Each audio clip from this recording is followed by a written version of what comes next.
If in Mr. Datar's submission, my lord, all four are together, so that may be relevant. That is, my lord, page 32 of volume 1 of the compilation. That has all the written submissions. Fortunately, is not that bulky as the earlier CD. The written submissions are, we've kept them short, my lord, all our written submissions. Yes. Page 32, your lordship will find, my lord, where Mr. Datar's submissions start. In para 1.1 are the first two questions: whether a judicial officer who has already completed 7 years in bar being recruited for subordinate judicial services would be entitled for appointment as additional district judge against the bar vacancy. So this is somebody, my lord, who already had 7 years before becoming a civil judge. All my clients would not fall under this. They all, my lord, became civil judges before they completed 7 years at the bar. Then 2, whether the eligibility for appointment as a district judge is to be seen only at the time of appointment or at the time of application or both. Then 3, whether there is any eligibility prescribed for a person already in the judicial service of the union or state under Article 233(2) of the Constitution of India for being appointed as district judge. And 4, whether a person who has been civil judge for a period of 7 years or has been an advocate and civil judge for a combined period of 7 years or more than 7 years would be eligible for appointment as district judge under Article 233 of the Constitution of India. All my clients would fall under this category. The fourth category. 7 years of combined experience. Yes, they all have 7 years of combined experience, including whatever they did as a lawyer before becoming civil judge or as civil judge or including both. Now, my lord, just have a look at the article. You are concerned with which are these issues? I'm sorry. All the four. Yes. According to him, So, if, Lord- if clause 4 is answered in affirmative, then his client would be Yes. covered by that. Yes. Yes. We are in two categories. One is covered by question 4, the other is by That's question. it. My clients are also in question 1. We have 7 years before being appointed as civil judges, and we say we don't want any benefit of our service as civil judge. If we are appointed, we will quit and then we will join. So can we be disqualified? One minute. Question 4 is. Question 3 is important.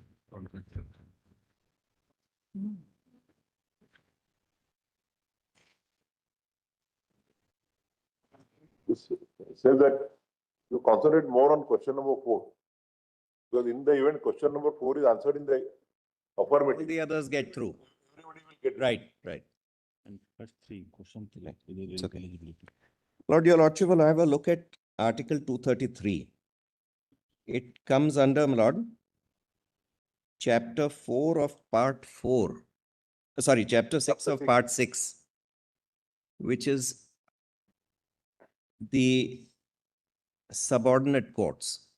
Part 6 deals with the judiciary. This is subordinate courts. Appointment of district judges.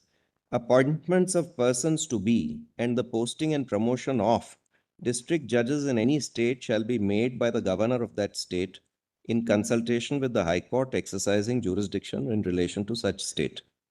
2, and we are concerned more with 2. A person not already in the service of the union or of the state shall only be eligible to be appointed a district judge if he has been for not less than 7 years an advocate or a pleader and is recommended by the High Court for appointment. Now, my lord, 2 constructions have been made for this sub-article. Dheeraj Moore, etc., has said that when it says a person not already in the service of the union or the state, it means that he should not be in the service of the state, which according to us, my lord, is completely wrong. The way I read it, according to you, yes, the requirement of 7 years yes, would be applicable only to an advocate who is not in service. correct. Absolutely right. And therefore, my lord, this qualifies or, my lord, makes 2 categories of people eligible. One is those already in the, Advocates and one who are already in the service of the correct, union and the correct. state. So those, otherwise, my lord, our submission is that these words, not already in the service of the union or of the state, will become redundant. Your Lordship may just look at my written submissions, my Lord. So according to you, then the provision in the constitution Yes, would have been that to be eligible to be appointed as a district judge, he has to be an advocate for 7 years. correct. That would have been the Right. simplicity the provision in the If your Lordship has, my Lord, my written submission, which is page 1 of volume 1, and come to page 5.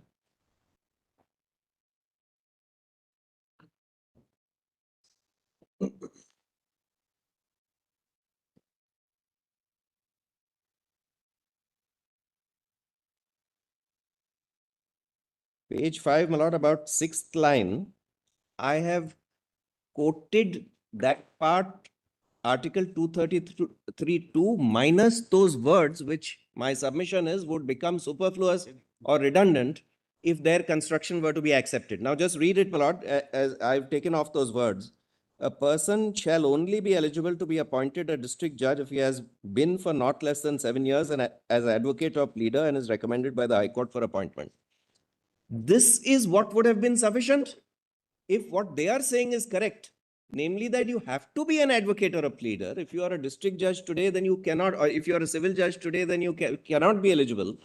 Then, my Lord, those words have become completely redundant.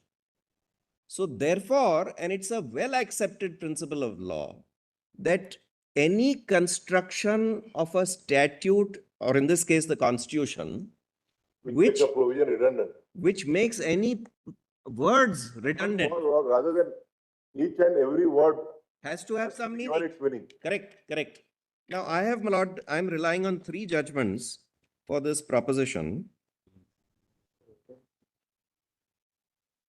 Explain this. First, my Lord, this is in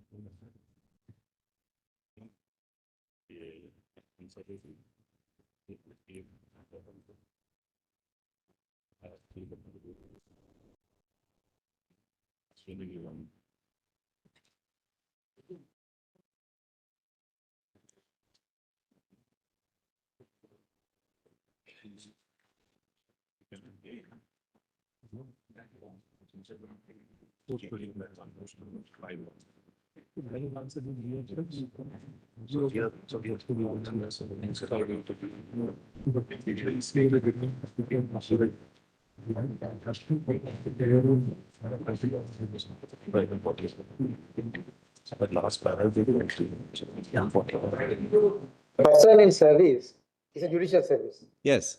That has been clarified by Chandra Mohan, because, my Lord, the constitution didn't say it, but Chandra Mohan later qualified by saying, yes, service means judicial It's a judicial service. service, yes. Yes, correct. Why does it say union? Judicial service, why does it say about it? It's a Because state. there is a historical concept, my Lord. As I go along, I'll show your Lordship how the history of this, my Lord, appointment of district judges happened. That's why it says you. Revenue officers were also eligible at that time Correct. for being elevated. Correct, my Lord. Till Chandra Mohan, all officers, in fact, I'll show your Lordship, my Lord, the act and the rules earlier, pre-constitution, who was eligible.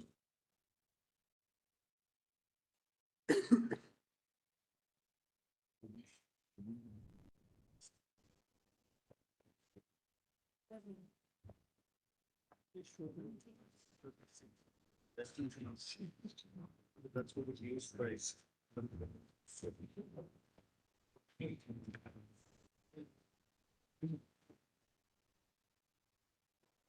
Chandramohan says even if it's located in a later article, we use the same definition. What flow?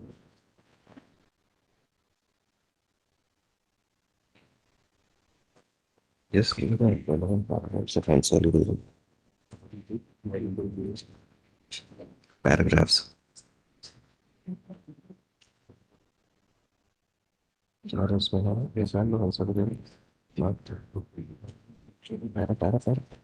Privacy, page 588. Para? 281. Internal page 281. 2 more.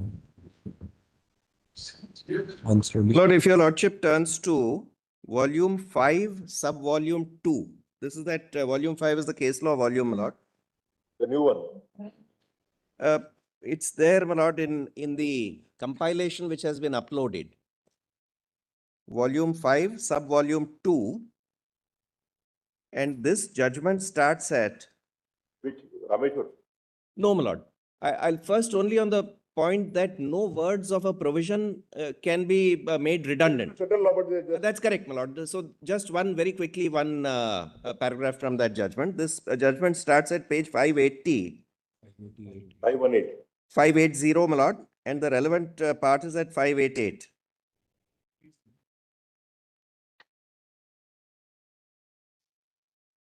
I'll just give your lordship the citation of the other two judgments which I am relying on for this proposition. I don't need to show it. As your lordship said, this is a well accepted principle.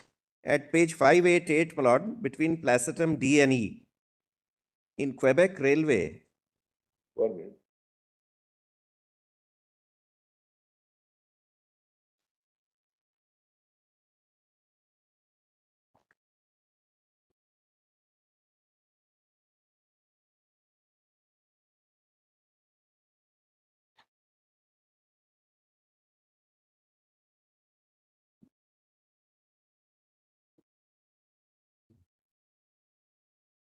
Holy Devi.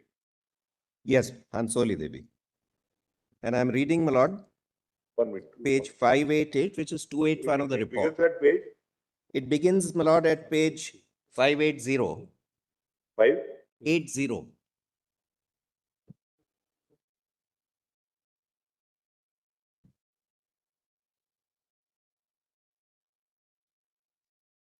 And I'm reading, my lord, page 588. Just one very short 4 lines. Yes. Between placetum D and E, in Quebec Railway. Your lordship has that? In Quebec Railway, Light Heat and Power Company Limited versus Vandry, it had been observed that the legislature is deemed not to waste its words or to say anything in vain, and a construction which attributes redundancy to the legislature will not be accepted except for compelling reasons. Two other judgments, my lord, which are Rao Shiv Bahadur Singh, 1953, 2 SCC, page 111. Rao Shiv Bahadur Singh. 1953, 2 SCC, page 111. 1 minute, 1 minute. Yes, I'm sorry. Rao Shiv Bahadur Singh versus. Let's take out the thing. State of UP. Are they mentioned in your? Yes, they are there in the compilation, my lord. Your lordship can take it that they are in volume 51. 51. First and second serial numbers. Give us the page number Yes, my lord. The first one is page 2 of the compilation. of volume 51 of the compilation. Yes. And the second one is page 72. The first one, my lord, which is Ashwini Kumar Ghosh, the relevant paragraph is para The 26. first one is Rao Shiv Bahadur Singh or? First one, my lord, in the compilation is Ashwini Kumar.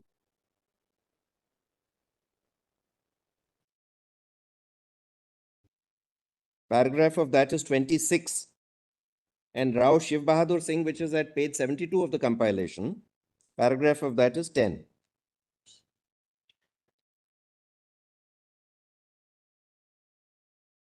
Paragraph? 10. Then, and here para 26. In Ashwini Kumar, para 26, para 26. So therefore, my lord, any. You will get n number of judgments on this. Yeah, correct. Your lordship is right. So, No word of a statute. right. You can't attribute redundancy to the legislature. Why would they have added those words there? In fact, my lord, the history would make it Yeah. clear as to. Does it become redundant according to you? Lord, I had given your lordship, my lord, the same 233(2). That only the advocate having a 7 years practice to accept it. Then the first part, there is a person who is not already in service of state and union. That will be rendered OTO. It's more of a clarification according to them. Not OCS, that's what we get. According to them, probably it is only more of a clarificatory. They want one way of exclusive. If they are saying that it is only advocates who are eligible, then what is the use of saying, but government servants are not eligible? All sorts of people are not eligible. Why would you specifically lay down government servants are not eligible? Supposing the words that not be already being in the service of the union or the state were not there, and the only words were that a person has to be an advocate for 7 years, that in any case excludes those people not being in the service of the union or the state. This way, you have to see whether it is clarificatory or not. Certain statute and even the constitution also which says it can combine both exclusion and inclusion. We have tried to tell you, in the first part it excludes, and other part it includes. Lord, That one way, but therefore it will not become redundant that way. How clarificatory. to interpret the provision is one thing. Yes, To yes. say because of that it will become redundant may not be correct. Lord, clarificatory would only be in a situation where there is any confusion. Now, Lord, in my written submission, I had, You can very well say. yes, Is 233 232 wants to make it doubly clear that the law advocate should have 7 years, while they differentiating between the others. Therefore, this 7 years qualification is not foreseen for them. Therefore, you can apply it that way. there, my Lord, construction. This qualification of 7 years meant for only lawyers. Yes, And then it may not meant for the others. That may be the one way of argument. So, or there are, on the contrary, their argument is going to be, yes, it is only meant for 7 years. In that process, they want to exclude this. but they would be Yes. excluded anyway. Yes, sir. Supposing, my Lord, just Only a language, we want to see the ultimate meaning what is conveyed. There is no exclusion per se that way. It's only the understanding of the provision. First, try to Yes, let them, okay. let them at least read. Now, my Lord, next I want to take your Lordship to a little bit of, Lord, Yes. history. Lord, under the Indian Civil Services Act, where is that page?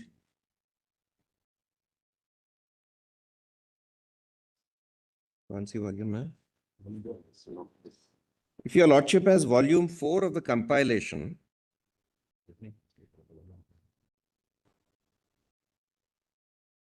this is, my Lord, at page 12 of volume 4 is the Indian Civil Services Act. I'm sorry for the poor print. We couldn't get a better print anywhere. You have that copies of that other thing?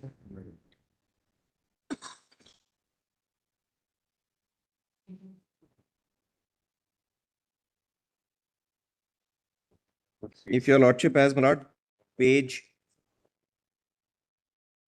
12 of that compilation, volume 4, Indian Civil Services Act 1861. Actually, we had a better print, but it didn't have the heading, the Indian Civil Services Act, so it was a little confusing. Yes. If your Lordship has, my Lord, on the same page, section 2, All vacancies happening in any. yes, all vacancies happening in any of the offices, places, or employment specified in the schedule annexed to this act, and all such, what is this? Offices which may be created hereafter shall We filled up.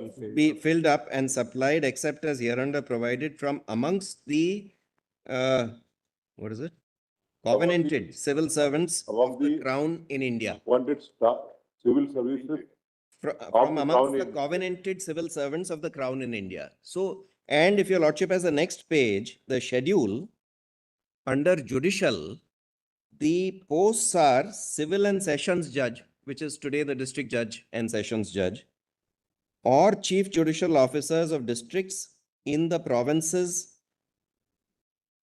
now known as regulation provinces, additional and assistant judges in the said provinces. So, my Lord, for these posts, only persons from the civil services could be appointed. That was the position in 1861. So there was no question of any, my Lord, lawyers, etc. It was only from civil services that district judges could be appointed at that stage. Then your Lordship may have, my Lord, the Government of India Act 1915, which is at page 47 of this compilation. It starts a little earlier, but I'm reading, my Lord, section 98 and 99, which is at page 47 of the compilation.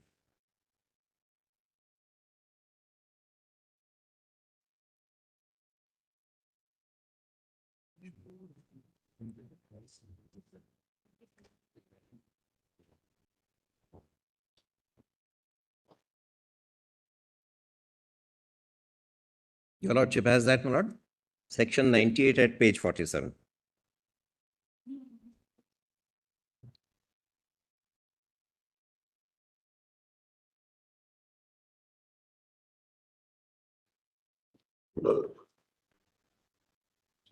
Subject to the provisions of this Act.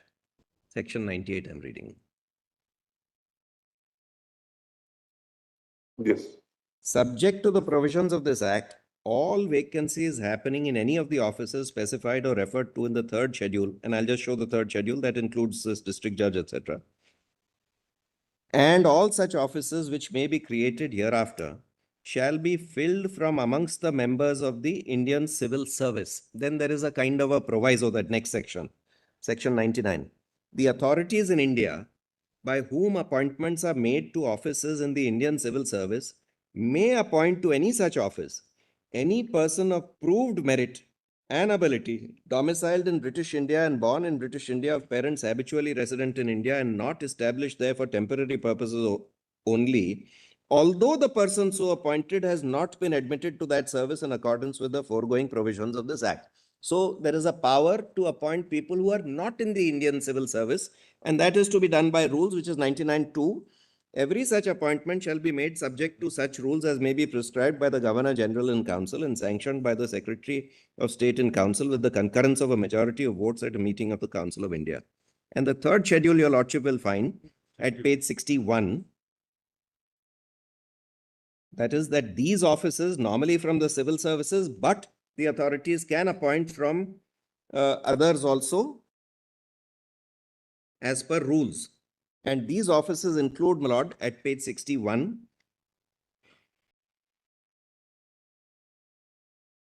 part 2 of that bottom. Offices in the provinces which were known in the year 1861 as regulation provinces. 7, district and sessions judges. 8, additional district or sessions judge and assistant sessions judge. Now the rules are very important, and that is, my Lord, at page 100 of this compilation.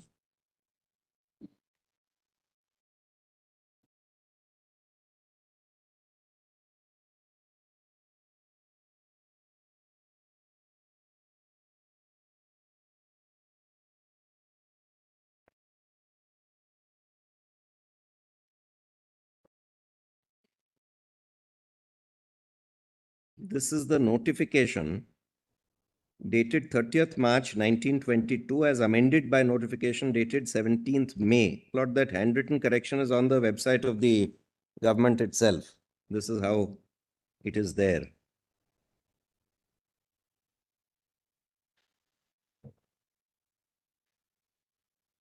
Now, Rule 1 says, with the previous sanction of the Governor General in Council and of the Secretary of State in Council and local government may, by notification in the official gazette, declare the number of superior executive and judicial officers being offices ordinarily filled from amongst the members of the Indian Civil Service, to which, subject to the provisions of subsection 1 of section 99 of the Government of India Act, persons not being members of the Indian Civil Service may be appointed. 2.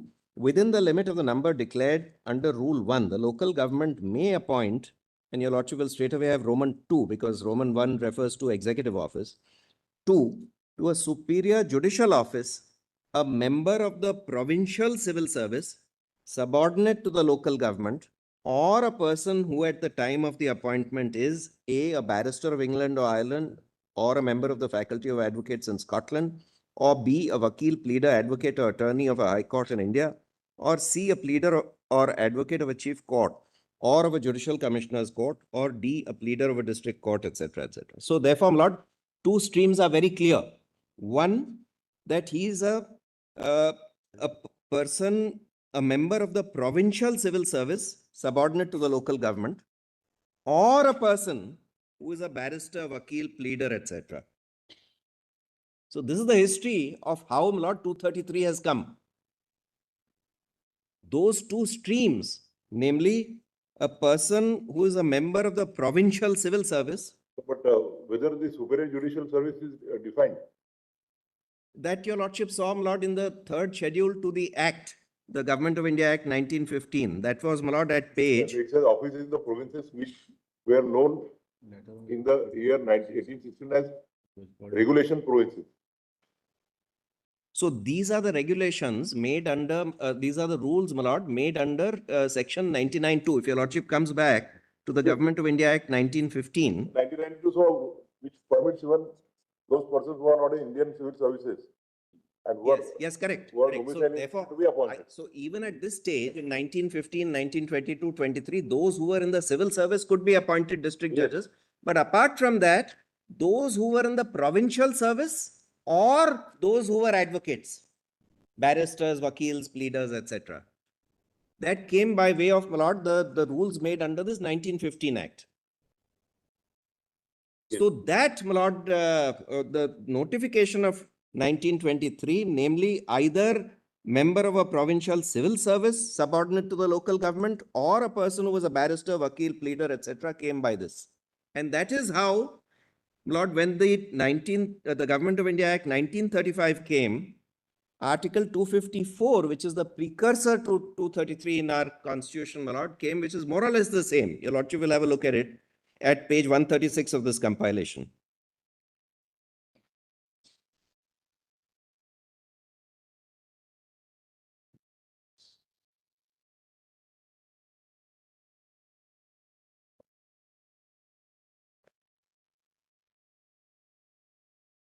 (254) of the Government of India Act 1935.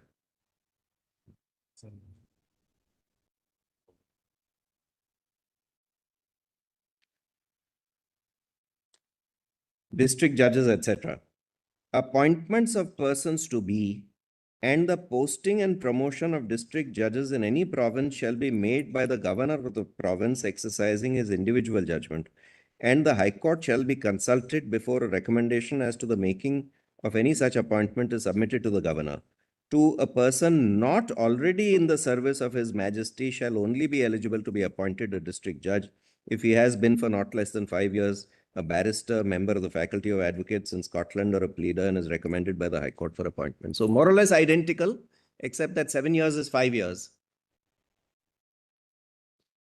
So this is, my lord, how 233 came pursuant to.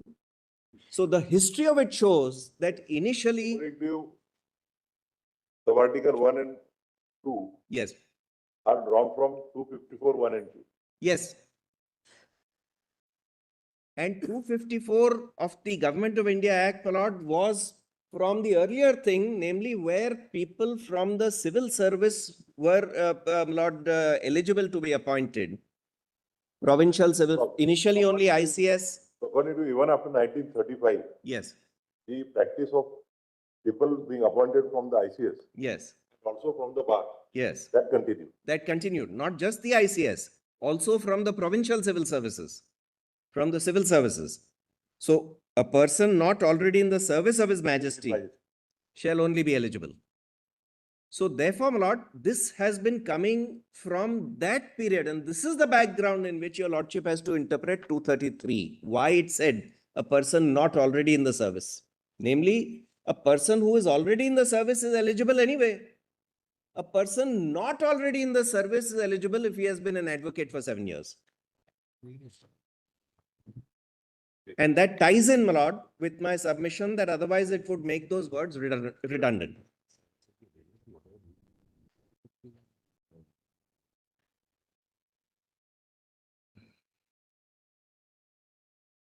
Then, my lord, before I take your lordship to Rameshwar Dayal and Chandra Mohan, which are the two most important judgments.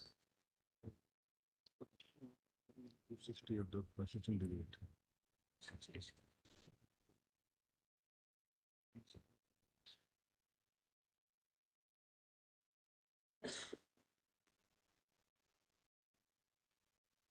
Page 260 of constitution debate.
Before I take your lordship to those two very important constitution bench judgments, I want to show my lord what happened in the Constituent Assembly debates. Yes, that is, Although Maybe- not very much happened, but there is something relevant. So if your lordship has my lord page 259 of this volume 1, that volume 5, volume 4, the same volume that your lordship was reading just now. Page 259. Towards the bottom of the page,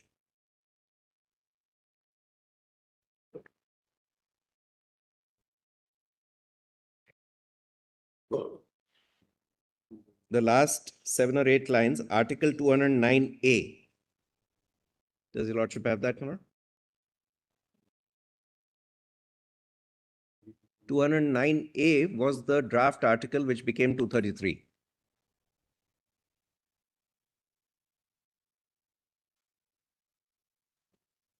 one and nine A. Yes.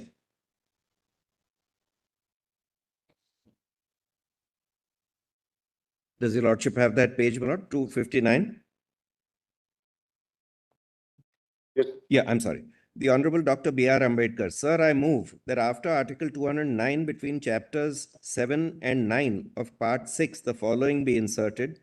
And then 209A is quoted, which is identical to 233.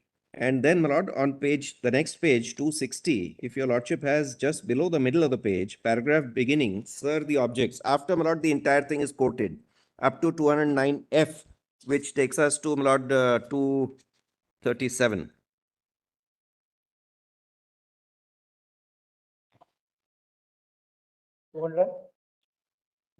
Just below 209, at page, my lord, 260, the last paragraph, sir, the object.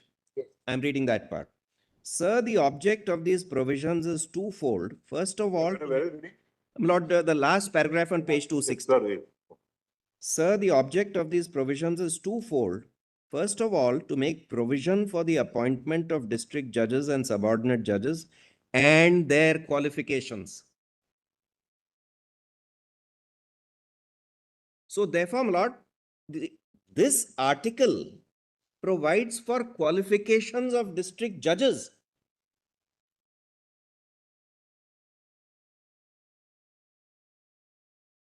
Whether now appointment of district judges would include whether it is by way of direct recruitment or promotion. Appointment is to a post is, there are two ways of getting appointed to that post, either direct recruitment or promotion. So if you are laying down qualifications to be appointed district judge, and that qualification, as my learned friends on the other side would say, is only 7 years an advocate and not being in the service, then, my lord, how can civil judges even be promoted to district judges if the qualification is only, according to them, 7 years an advocate? Because, as your lordship sees, my lord, from these debates, this article is laying down the qualifications as well. And if you limit the qualification, if you take away those in the service, those in the judicial service, which is what we are reading, then, my lord, it leaves only 7 years an advocate. So how can a civil judge even be promoted to district judge? Because then he's not qualified. You respect, they are not saying so. I'm sorry, my lord. Nobody's saying. Saying so. Nobody's saying. They are not saying, they're saying that they are only saying how to reckon the 7 years. That's the only thing. You can, that is, 7 years means only as a lawyer you should be there. That's So all. they are saying that Promotion, they are not 233.2. saying. Lord, let's see what they are saying. Just come back to 233.2. Let us be very clear, they are not making that statement. What they are saying is that. No, they may not be saying it. That's no problem. They, but because But- they are saying, This only with five says. they are saying, my lord, that civil judges are applicable, are eligible for promotion. But what I am submitting before your lordship is this. If, as Dr. Ambedkar says, this entire lot of articles from 209A to 209F, which is 233 to 237, lays down the qualification of district judges, a qualification of persons to be appointed district judges, that qualification is only in 233.2. Nowhere else. None of the other articles says that. Now, how do we read 233.2? They say that 233.2 is excluding civil judges, and the only qualification that is prescribed is 7 years an advocate. If that is the case, my lord, I ask myself the question, then how do civil judges get promoted? Because that's also an appointment. They cannot get promoted. The object of 233.2 is to lay down the qualifications.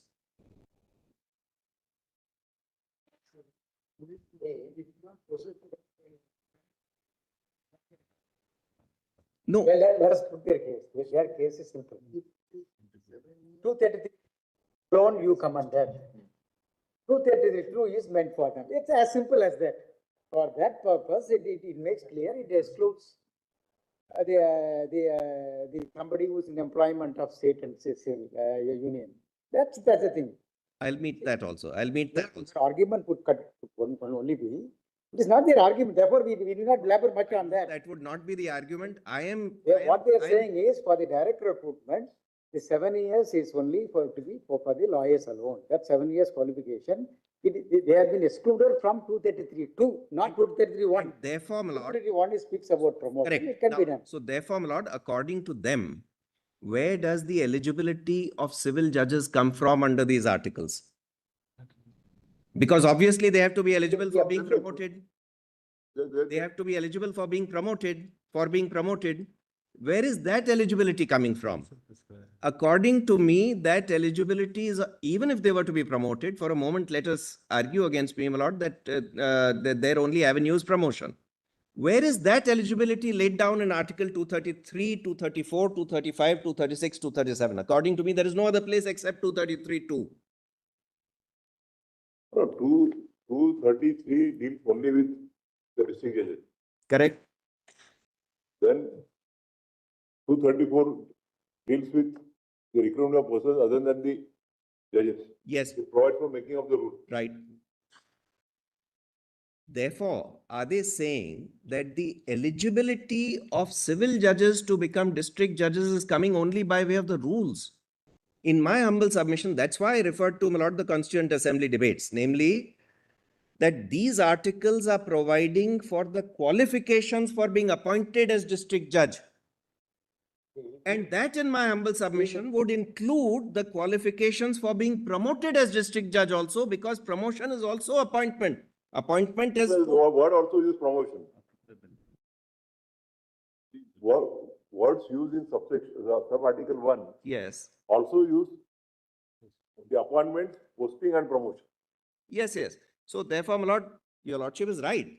But generally, the appointment includes, in fact, my lord, under the UP Judicial Service rules, your lordship may straight away have that, my lord, the Higher Judicial Service rules. Please have a look at page 419. Same compilation, same volume. 200? 490. 419. This is the UP Higher Judicial Service Rules, 1975.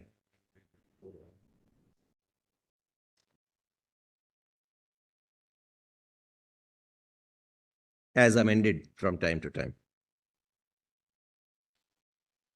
This comes under Part 4, Procedure for Direct Recruitment. And your lordship will find Rule 18 at the bottom of page 419 is Procedure of Selection. That is direct recruitment. Direct recruitment for what? For district judges. And then your lordship will have on the next page, part 5, rule 20, promotion of members of the Nyayik Seva as referred to in rule 5A. And then, my lord, straight away come to rule 22 at page 421 bottom. Appointment. Subject to the provisions of sub-rule 2, the governor shall, on receipt from the court of the list mentioned in rules 18, 20, and 21, make appointments to the service on occurrence of substantive vacancies. 18 refers to direct recruitment, 20, 21 refer to promotions, all of which comprise appointments. In fact, when a person is promoted to district judge, his promotion order reads as you have been appointed as district judge. नियुक्त किया जाता है. Try to understand and we'll Yes. put it to you how it is. Lordship, please. There are two provisions in 233, 1 and 2. One confines to only to the judicial officers on promotion, or even take it for appointment. That does not prescribe any other qualification or eligibility criteria, correct? Now, Rule 33, Article 233(2) speaks about the lawyers other than those who are in employment of state or union. So what, in other words, what you are saying is this. Article 233(1) speaks about the appointment for promotion. It includes promotion of a judge who is already on roll. No, my lord. Just read 233(1) with me. It doesn't say civil judge there. That's a general. In fact, my lord, Whatever it may be, we take it. Right. We'll take it. Right. See, perhaps we can appreciate your argument if you say 233(2) is the only article which speaks about eligibility criteria. Correct. That's So, what I'm saying. Therefore, Right. that is in common. Correct, my lord. That's exactly my point. 233, That's my submission. 233, Article 233(1), we'll put it this way. Article Yes, 231 does not speak about lawyers, correct? It does not speak about civil judges as well. That's a general power. We will not go into that. That's Correct. redundant now, irrelevant now. Correct. So we are only concerned with the issue between lawyers and the judges Civil judges. with Yes. respect to the direct recruitment. That's Lordship. why I said promotion, we will not go into the other things. Right, There are right, two channels, we right. will not go into it. No, so So nothing much can be said about 233(1). Where 233(2) says it speaks about for the first time about the lawyers. It speaks about, according to you, it speaks about the right of a lawyer to write the examination to be qualified for the direct recruitment. Only to that right. time Correct, alone. my lord. In that qualification is fixed at 7 years. So therefore, your argument, as we understand, is that then in 233(1), which must not prohibit the participation of a common servant or whoever it may be from being considered for direct recruitment. This qualification prescribed and under 233(2), ipsa facto will be imported into that. To that extent, we agree. Yeah, That's correct. what. That's Now, my lord, the only additional point that Let us not go into the rules because the rules may be different for every state. Let us confine ourselves to the interpretation of the Constitution. right. You can't import the provisions of rules to interpret a In Constitution. fact, that's something which, my lord, I completely agree with your lordship, my lord. In fact, that is something, the point of whether you can use rules to interpret a provision of an act or even of the constitution. I have been looking for law, my lord, on this aspect that the act or the constitution can be interpreted only directly. You can't use what rule has been framed to interpret that. Otherwise, the position would be Otherwise, that you can change a rule and therefore change the meaning of the act or the constitution. So let So us, I have, let us restrict ourselves to the interpretation of the. yeah, correct. So therefore, my lord, leave aside the rules for a moment. I am only saying this, that as Dr. Ambedkar said, this article prescribes the According to qualification. you, Article 233 prescribes for appointment, posting and promotion of the district judges. Yes, my lord. And And if therefore the qualification. and if the contention is to be accepted, Yes. then there can't be a promotion by of a civil judge to the district judge. No, my lord, I'm not saying that. I'm not saying that a person can't be promoted. Yes, he can be promoted. I am saying something a little different. If this is prescribing the qualification, then where is the only qualification that Article 233, my lord, provides is 7 years an advocate? Or that you are, if I'm correct, then 233(2) also prescribes that or you are in the service, which has been, my lord, interpreted to mean the judicial service. So therefore, if you say that I am wrong in saying that 233(2) provides for judicial service and doesn't exclude it, and that if they are right in saying it excludes it, then where is the qualification for civil judges in this article? I am saying that there is no qualification therefore prescribed for civil judges because they can't be 7 years an advocate. I'm using that as an aid to say that therefore 233(2) refers to two streams. One, that either you are in the service of the union of the states, which means judicial service, or you are an advocate. If you take the construction that they are, my lord, espousing, namely that no, 233(2) excludes those who are in service and includes only those who are 7 years an advocate, then in which case, my lord, civil judges will not be eligible to become district judges, even by promotion, is my submission. That's what we also put it to you, but in different way. We are now only one hour left. So Yes, I'll finish in 1 hour. I'll finish in 1 hour. Now, my lord, straight away, your lordship will come to those two judgments. Just before that, my lord, Shetty Commission will come to later. Just come to those two judgments. First have Rameshwar Dayal, volume 5(1), page 98.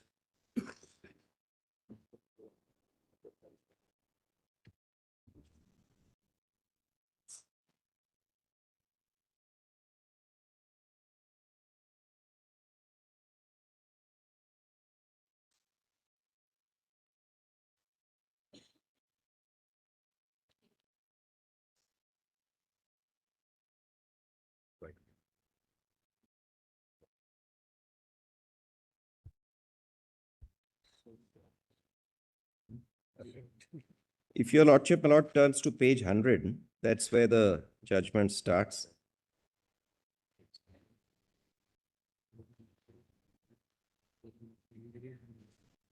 A writ was filed, my lord. This just gives the background facts, and I won't read it, my lord. I'll just tell your lordship what they are saying.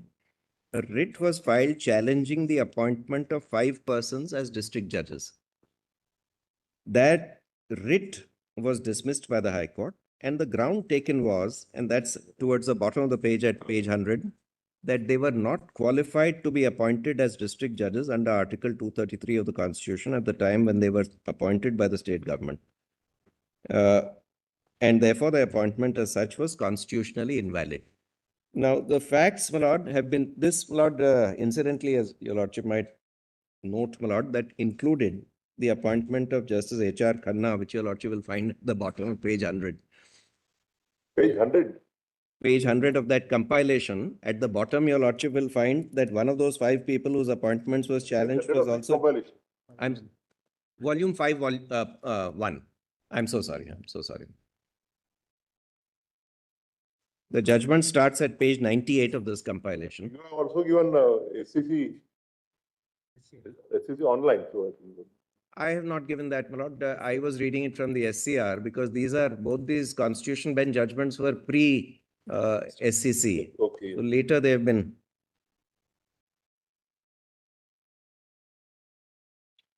SCC started in 69. So anything before that, my lord, was not originally in the SCC. Now SCC has kind of taken those judgments and put it in.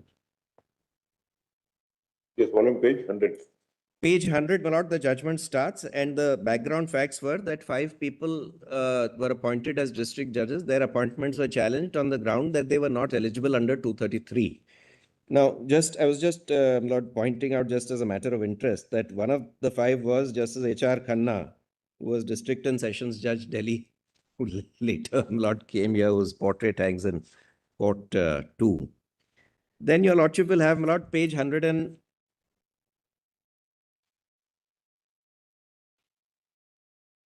the points for consideration at page the 879, if your lordship has. at page 103. Yes. Your Lordship will have the facts of two of these people. Paragraph 5 at the bottom. Respondent 6, P.R. Sawhney, was called to the bar on November 17, 1930. He was enrolled as an advocate of the Lahore High Court. I think the issue was whether the practice at Lahore would be taken into consideration. That was not the only issue. One of the issues was that they were working in the government at the time of their appointment, and therefore would they be eligible at all? Your Lordship is right. That was one of the issues. Namely, their practice at Lahore, would it count or not? So that would apply to Lord H.R. Khanna, etc. Yes. But- referring to which volume? Volume What 5, about- sub-volume 1. Volume 5, sub-volume 1.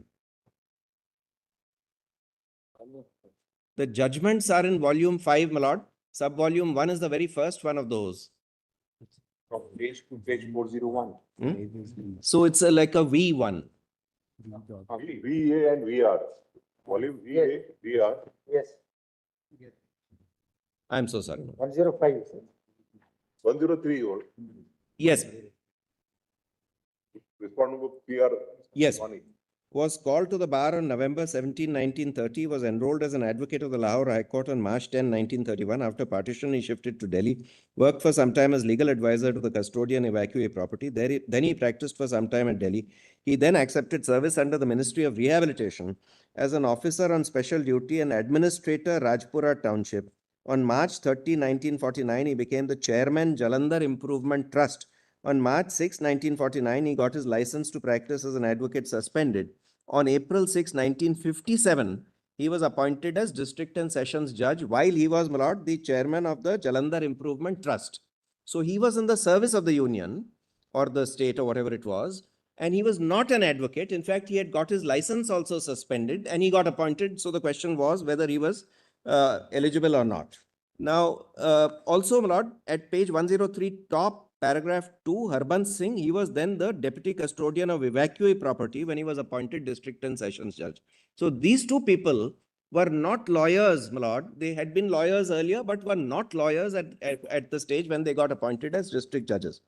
Now, if your lordship, my lord, turns to the next page, 104. Right. Same thing is what with respondent to Urban Singh. That's right. That's right. That's correct, my lord. He was respondent number 3, Harbans Singh, 103 top. And the question with regard to Justice H.R. Khanna Yes, was with regard to whether his practice at Lahore Right. could be correct, taken into correct. consideration. So that was for a separate completing question. the total. Absolutely right. Absolutely right. So that, my lord, we are not concerned with whether his practice at Lahore. That was, of course, my lord. Now, after,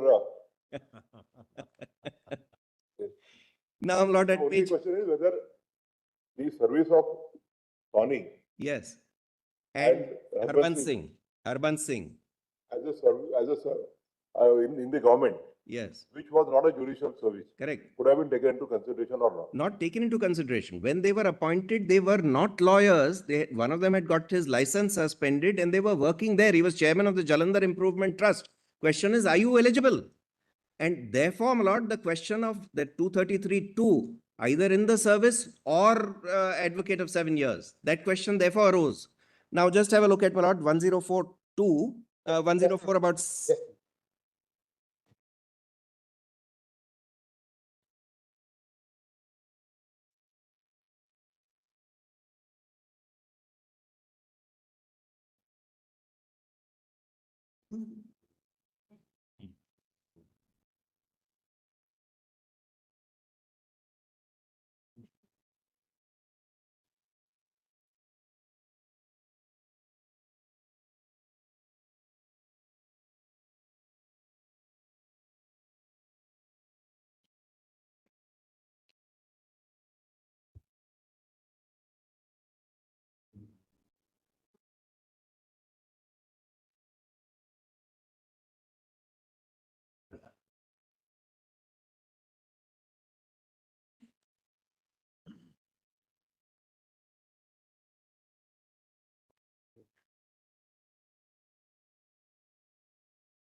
Your Lordship has page 104, Yes. about sixth line from the top. Two of them, Harbans Singh and P.R. Sawhney, did not have their names factually on the roll when they were appointed as district judges.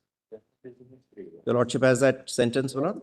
Which line? About eighth line, seventh line from the top. Two of them, Harbans Singh and P.R. Sawhney. P.R. Sawhney. Yes, did not have their names factually on the roll when they were appointed as district judges because they were not working in the government. Yes. One of them was the chairman of the Improvement Trust. The other person was custodian of evacuee property. Now, my lord, Article 233 is quoted on that page, and immediately after 233(2) has been quoted, now the argument of learned counsel for the appellant has ranged over a wide field, but the point for decision is a narrow one and depends on whether respondents 2 to 6 fulfilled the requirements of clause 2 of Article 233 of the Constitution when they were appointed as district judges by respondent 1. Then your lordship may have, my lord, page 110.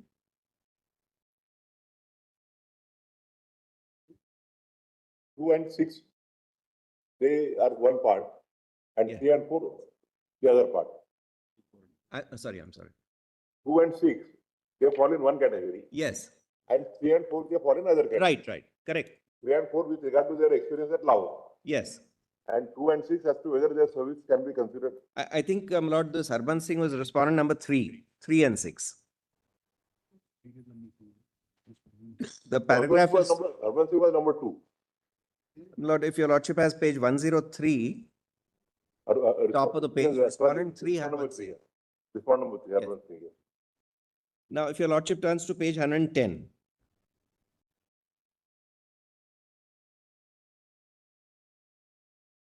Yes. articles about, my lord, 10 lines from the bottom. Articles 124 and 217 are differently worded and refer to an additional qualification of citizenship, which is not a requirement of Article You 230. are at page 108. 110, my lord. I'm so sorry. Because before that, my lord, the discussion is about that Lahore part. That was, we are not concerned with that.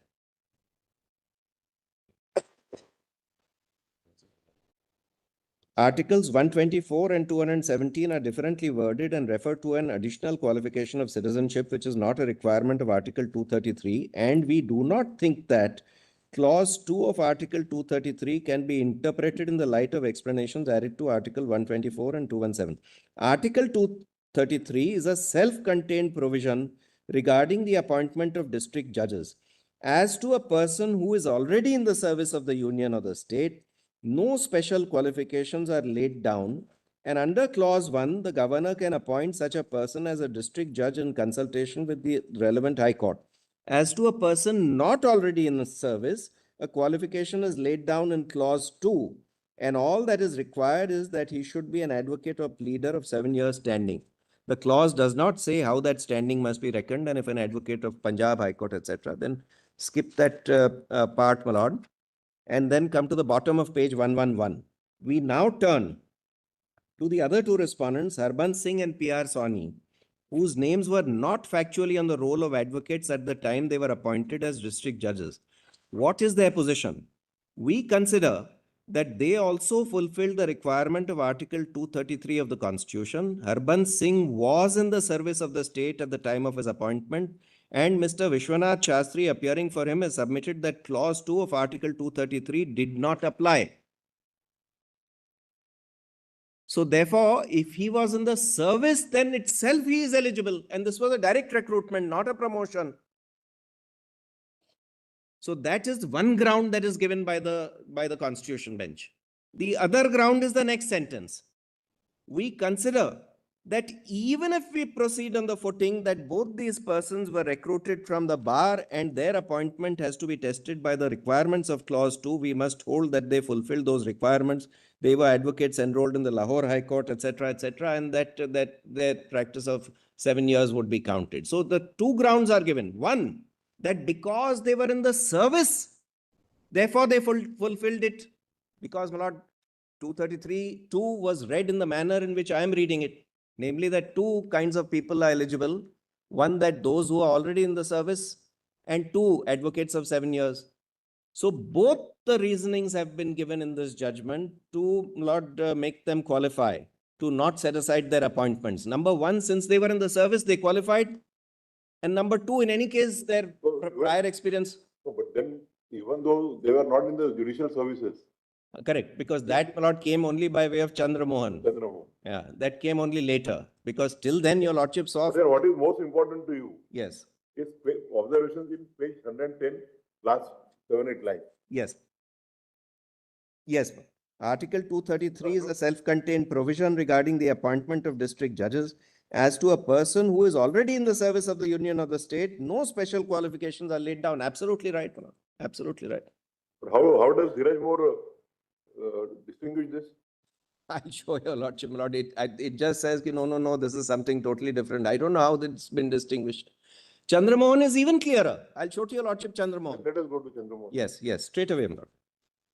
Now, Chandramohan is, my lord, Because this was 5 judges. both of them are 5 judges. This was also 5 judges. This is also 5 judges. Chandramohan is also 5 judges. Both were binding, my lord, on Dhiraj More. Binding on Dhiraj More. Yes, absolutely right. Page 180, my lord, of the very same compilation, your lordship will find Chandramohan. If your lordship turns to page 183, that's where the judgment starts.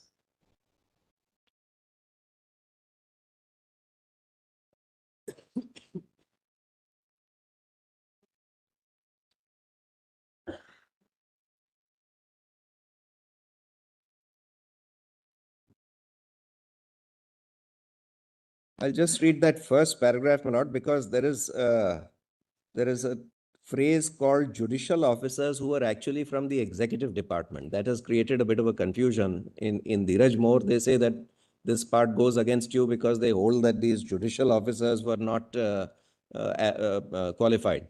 Judicial officers here, they state in this paragraph, was a euphemism used for those in the executive service. I'm reading, my lord, between placetum C and D on page 183. The facts may be briefly stated.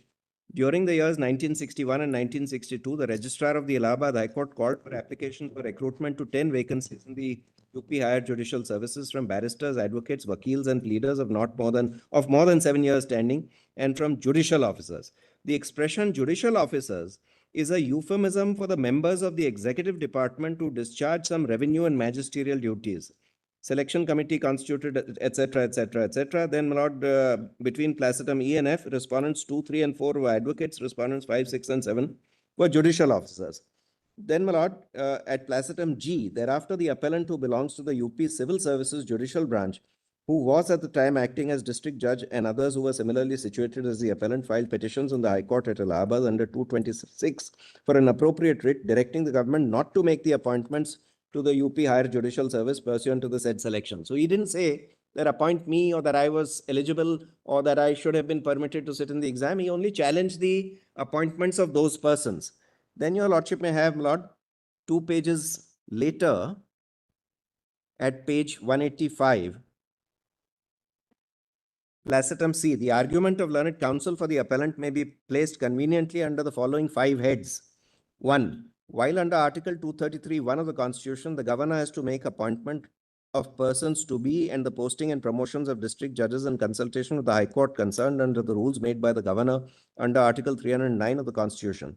He has to consult before making such appointments a selection committee constituted thereunder, and therefore the appointments made in consultation with 2 authorities instead of 1 as provided by the Constitution were illegal.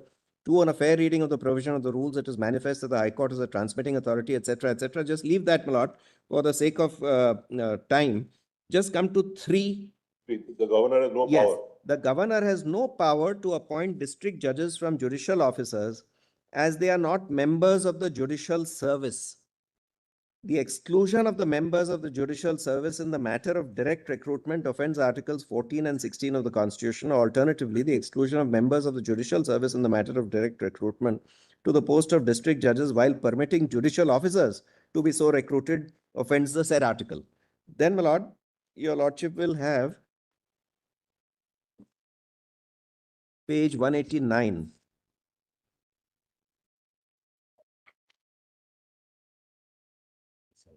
Placetum F. The third point.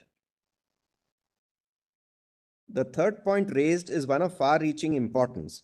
Can the governor, after the constitution, directly appoint persons from a service other than a judicial service as district judges in consultation with the High Court? Can he appoint judicial officers as district judges? The expression judicial officers is a misleading one. It is common case that they belong to the executive branch of the government, though they perform certain revenue and magisterial functions. The relevant article on which both parties rely is Article 233, then that is quoted. Then your lordship will have the next page. While the learned counsel for the appellant contends that the said article must be read along with the group of articles embodied in Chapter 6 of Part 6 of the Constitution and also in the background of the history of the said provisions, and that if so read, it would be clear that the governor can only appoint district judges either from the judicial service or from the bar. The learned counsel for the respondents, on the other hand, argues that Article 233 is expressed in general terms and there is no warrant to restrict the scope of the said article by construction or otherwise. Then your lordship will have, my lord,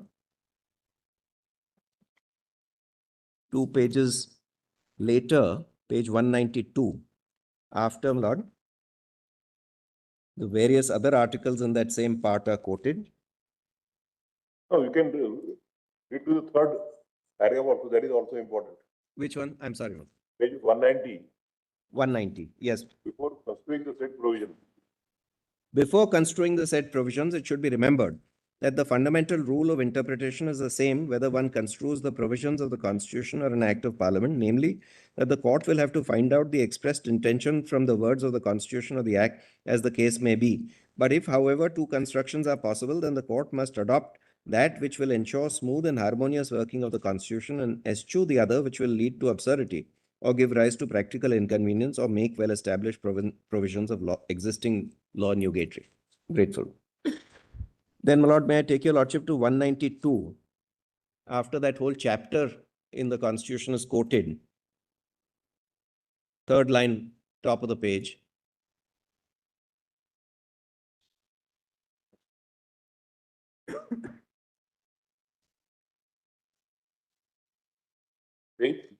Page 192, third line from the top.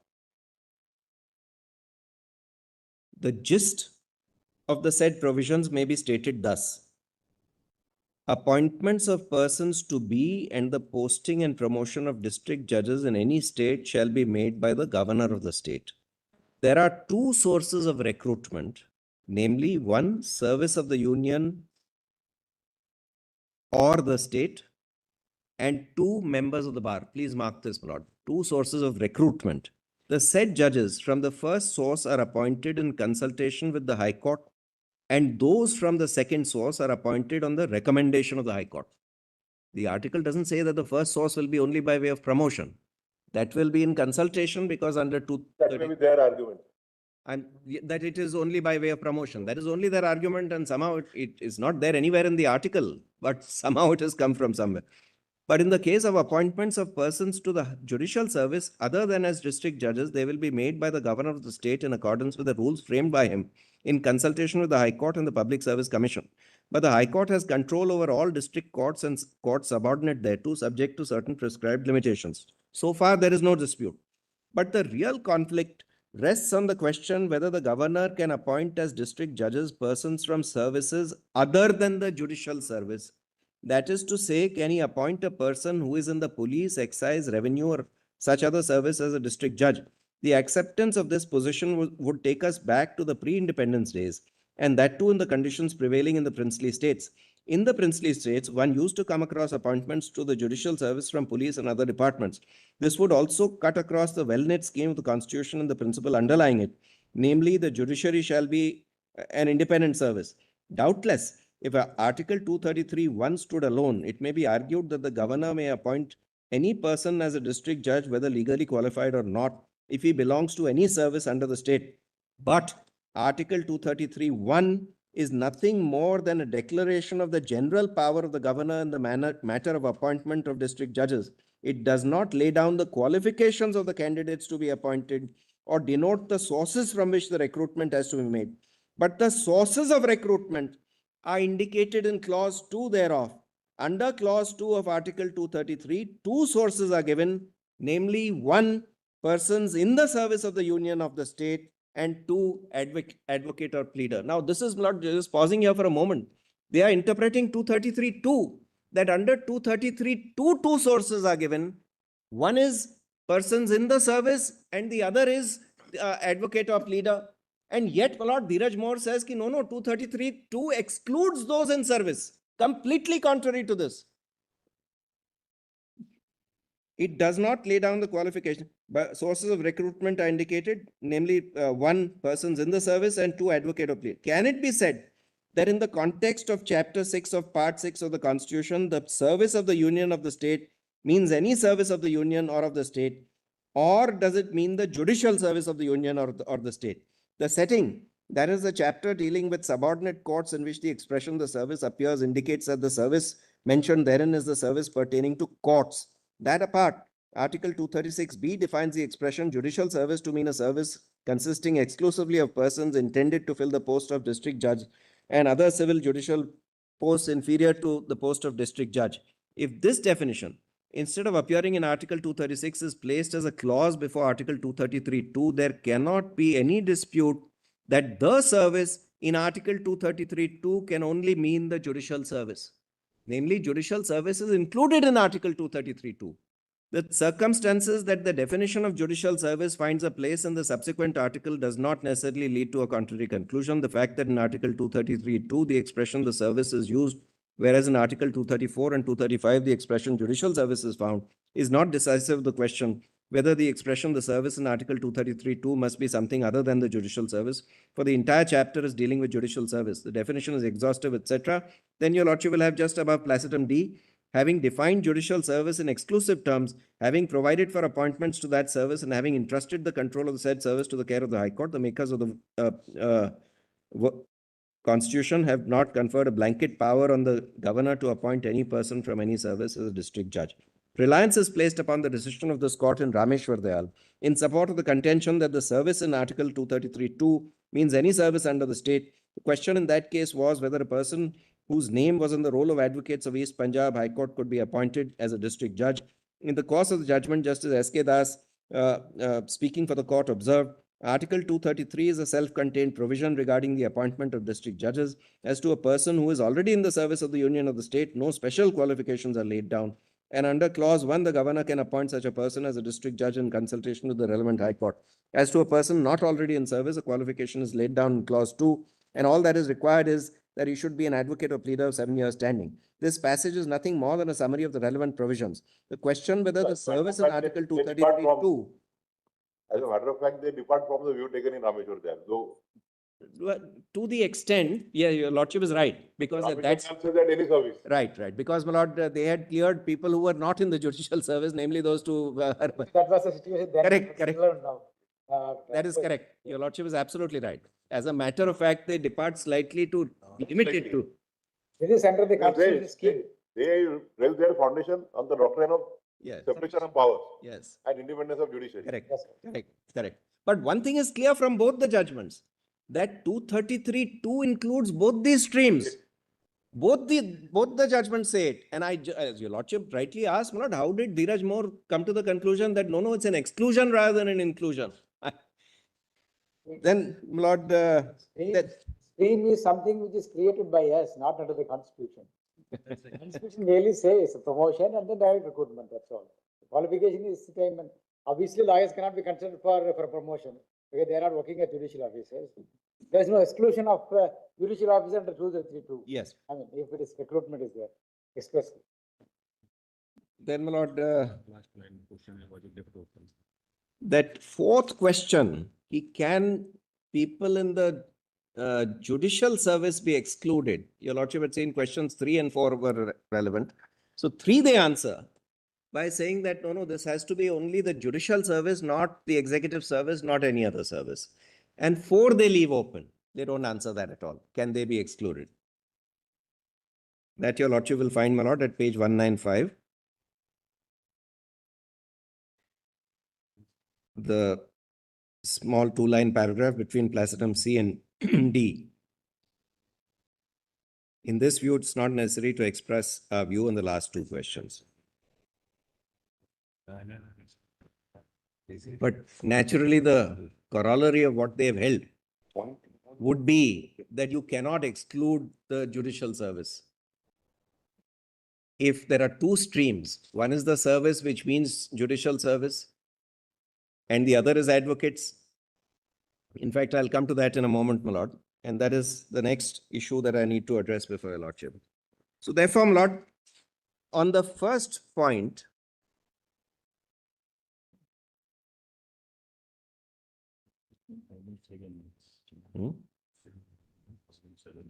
can't see. वो जो और like है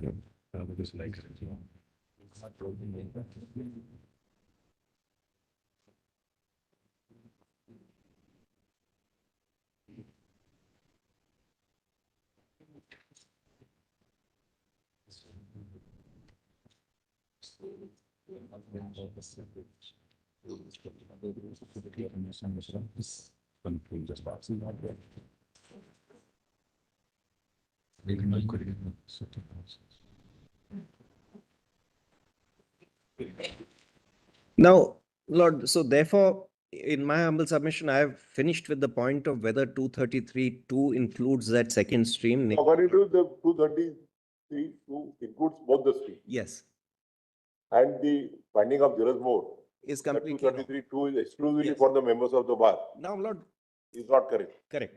In Now, other words, we'll try to actually understand the argument. yes, 233, 1 and 2, they speak about, they don't distinguish between the promotion and other things. So therefore, qualification is in 233. Lordship is. And then 233, one it generally speaks about who is the authority to do it, whether it is promotion or a recruitment or appointment. Correct, correct. These are all general. Right. Governor in consultation with this. And then second thing, it only specifies the qualification of the lawyer. Therefore, you have to read 1 and 2 together. Absolutely. One does not restrict only to the judicial Agree. officer, and therefore 2 does not restrict to the lawyers. Correct. They both will have to be written in concern. Right, right. That's exactly, Lord, how the two constitutional But benches. lawyers cannot get into obviously promotion. Correct. There's no bar for them to come under that. Right. Because there is no express exclusion. Right, right. Now, Lord, that leads me to the next question, which is, supposing the Constitution provides for these two sources, can by rules, can you exclude one source completely from direct recruitments? And that immediately raises, my lord, the Article 14 question. Now, in this context, please note, my lord, that all the judgments which have dismissed the Article 14 argument base it on their Lord finding of 233(2) itself excludes those in judicial service in direct recruitment, and therefore you're not eligible. Therefore, there's no question of Article 14. None of them has gone to the extent of saying, no, there are two sources, but one can be completely excluded. So the Article 14 question is very, very clear. If there are two sources provided for by the Constitution, according to me, my lord, one, you cannot just shut out one. Then you are doing something contrary to what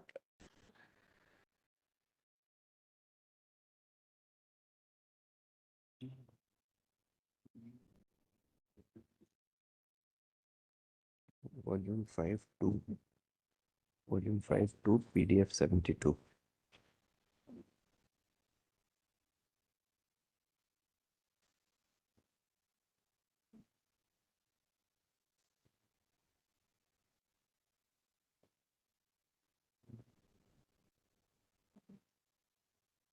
Please show me Shetty Commission first.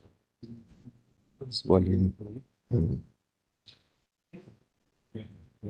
So therefore, my lord, my submission on this is, if the Which are, whether the rules framed by the state governments in consultation with the High Court provide for exclusive bar members. yes, it does, my lord. Your lordship will have a look at Volume 4. We have the UP rules.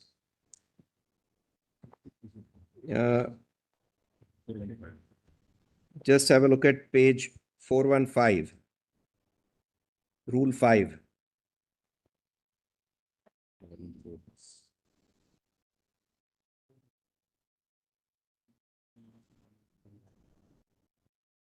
Page, Volume 4, page 415. This is the UP rules, my lord. UP higher in judicial service. Yes. UP Higher Judicial Service Rules 1975. And if your lordship turns to page 415, Rule 5, under Part 3, Recruitment. Yes. Sources of recruitment. The recruitment to the service shall be A, by promotion from amongst the civil judges, senior division, on the basis of principle of merit cum seniority and passing a suitability test. B, by promotion strictly on the basis of merit through limited competitive examination of civil judges, senior division, having not less than 5 years qualifying service, which your lordship has directed to reduce it to 3 years. And C, by direct recruitment from amongst the advocates who have been not less than 7 years practicing as an advocate on as on the last date fixed for the submission of application forms. So direct recruitment only from advocates. For civil judges, only promotion and this limited departmental comparative exam. You are excluded from direct recruitment. Amounts to reservation. I'm sorry, my lord. Amounts to reservation. Yes, amounts to reservation in favor of the advocates. So now the question is, can such a rule be, my lord, supposing your lordship holds that 233(2) does not exclude civil judges, persons already in the judicial service. In fact, it includes them. Can the rules exclude them completely? That direct recruitment will be only, my lord, of advocates. In my humble submission, no. That would be doing, my lord, violence to the language of the Constitution and the intention of the Constitution makers. The promotion or that limited direct departmental comparative examination is not a substitute, because that, as your lordship has noticed in that In any recent case, both judgment. these constitutional bench judgments, Yes, they deal with the direct appointment. yes, correct. They were not promotions. They are not saying, they were both dealing with. Therefore, they did not say that you are not even qualified. See, if the question of qualification is there, there is no need to discuss that. Right. Yeah, that is the issue. The problem is Your that, lordship is right, but problem is that, we see, by the order of the court, we created 2 channels. ultimately, And my we lord, try to understand the constitutional mandate through that, through those channels. correct. That's the But- problem. Not two, 3 channels. 3 channels, yeah, 3 channels. but Yeah, my lord, yeah, somebody will have to strike down the rule. The rule is excluding us. Once your lordship holds that no, the Constitution permits, then according to me, the answer is very clear. Then the rule is wrong, excluding us completely. Because till the rule is set aside, that rule still remains and still excludes us. Therefore, my lord, that was our prayer in the writ petition, namely set aside this rule which excludes us. That will ultimately have to be allowed. So I'm just very briefly addressing your lordship on that. Now, my lord, I want to show your lordship the Shetty Commission report. Same volume, volume 4. Till we create the different modes of recruitment, Yes, as you rightly said, there's only one way. yes, Somebody to be appointed as a district judge. Supposing it comes by promotion, the others will not have any grievance. It can be regulated only under that. Now, earlier what it was there, that the district judge is separate appointment. So they said, who are all qualified to be appointed? There is only one mode. So which means, the judges also be eligible. And then those who are lawyers who complete the 5 years, become eligible. That's only one matter of recruitment. To that extent, the other point of that was one issue. Once we created the subcategory, that's the that's chief correct. said, The one through a limited company examination, one fact, one channel, small channel. your lordship is Then right. then it is to be a promotion. Then we are trying to understand the mandate of the Article 233 in the light of the factual scenario. That creates a lot of other issues. Absolutely right, my lord. In fact, that's my case. That what they are saying, one of the arguments that they make is, look, under the rules, 75% of the posts are in any case reserved for civil judges, 50% by promotion, 25% by way of this limited departmental comparative exam, and only 25% are left for lawyers. Therefore, that must be upheld. But that's not putting the cart before the horse. Namely, you are saying that you must look at the rules to interpret the Constitution. That can't be. And not yesterday, for the first time, I found a direct judgment on that subordinate legislation cannot be used to interpret, my lord, a provision of the act. Otherwise, you, by changing the subordinate legislation, you can change the meaning of the act. That can't be. Subordinate legislation is made by, not by parliament, is made by the government, etc. How can the meaning of the act, or in this case, the constitution, change by looking at the rules? Therefore, namely, my lord, if the constitution says that both these streams are eligible for direct recruitment, then you can't exclude one. That has all been done on a misunderstanding of what the constitution says, and, my lord, justified by various courts, including some judgments of our court, including Dheeraj More, by thinking that 233(2) actually is a negative. This thing that that if you are a civil judge, then you are not eligible. That's what the article says. Exclusively reserved for the bar judges. Yes. Yes. Now, I was showing your lordship, my lord, the Shetty Commission report. And if your lordship straight away turns to page 656 of this volume 4, where does it start? Starts at 649. Yeah.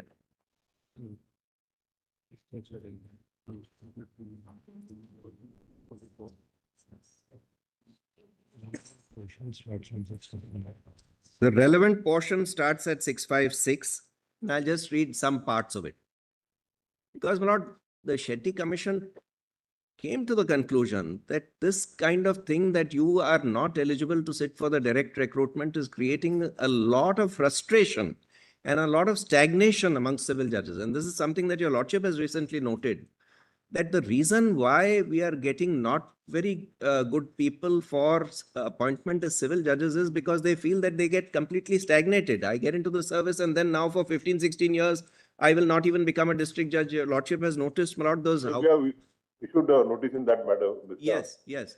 No, so last week your lordship has issued notice, but before that your lordship noticed where your lordship has said that senior division should be the requirement of 5 years and senior division should be reduced to 3 years. Your lordship has noticed in that, my lord, in one part of the judgment, how long it takes to even become a district judge for civil judges. Sometimes in some states up to 15, 16 years. Right away, I was also telling the Honorable Chief, one of my law clerk back there in my High Court, I persuaded to accept the civil judge unit division. She's a topper. Last time she met me, then she said, I want to resign. Yeah, correct. Where do I end? These are aspirations of the young mind. So, and what extent we can curtail their... correct. And if your lordship were to hold... Unfortunately, many of the brilliant candidates who join us with the senior divisions, they don't even reach up to the principal district judge. Yeah. Yes. They have to retire they get stagnated as district judges for years together. Correct. And some of them are, I mean, one of these people who... So we have to look at it not from their point of view also, from the point of view of the institution and the concept of basic structure. Yeah. The idea is to give a qualitative service from the judicial officers. If it does not facilitate it, then you have to, it will be a contrary to the constitutional mandate. Absolutely right. If you tell You people have that to if you are make accepting... the bottom of pristine quality, and then you have to take it forward. Correct. But if you make it much weaker, then it will justify the structure and keep going in appeal, revision, further appeal, SLPs. Absolutely right. This is the If problem. your lordship were to hold, my lord, that 233(2) permits civil judges to sit directly for this direct recruitment of higher judicial service, it would encourage so many more people to take the civil judges exam, because then they won't feel like once we are in here, it will take us 15, 16 years to become district judges. We are excluded. They will not come. So Yes. how do we encourage our juniors to take this examination? Correct. So he is saying that if you answer that question in their favor, then it... That's right.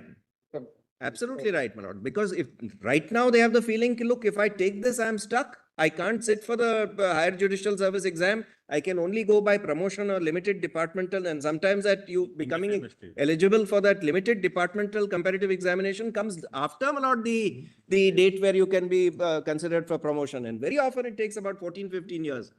Whereas if this was permissible, then within 3 years they become civil judge, another 4 years where they'll have a combined experience of 7 years, at least they can sit for the exam. So that you are agreeable. So even in the event. But I am agreeable. I am agreeable, although, my lord, the constitution doesn't say so, but I feel that your lordship can lay down, because after all, there has to be a certain amount of experience that a person must possess for being. If you must have 7 years as a lawyer, you must also have 7 years as a civil judge, or combined experience of lawyer plus civil judge.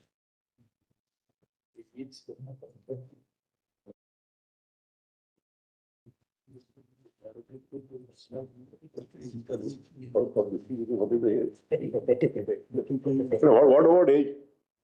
So then, if for direct district judges, age is prescribed as 35, then if you are permitted to join it prior to that, it will not be discriminatory towards the members of the bar. It It's a gender restriction. should be so long That as. goes along with, see, now, even for the lawyers also, age restriction is there. That's what. That gender restriction will be there. Age has to be. It is another requirement. Age is another requirement.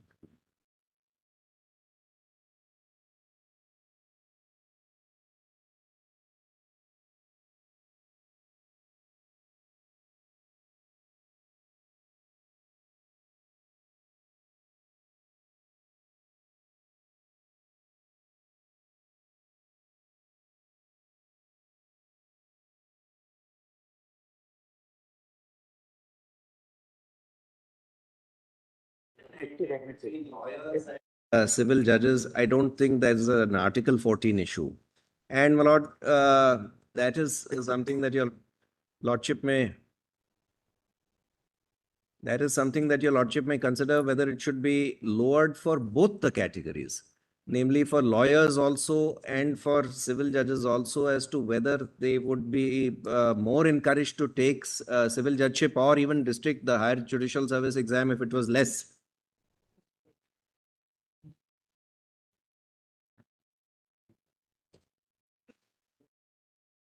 They put a state barrier because they cannot go outside the state.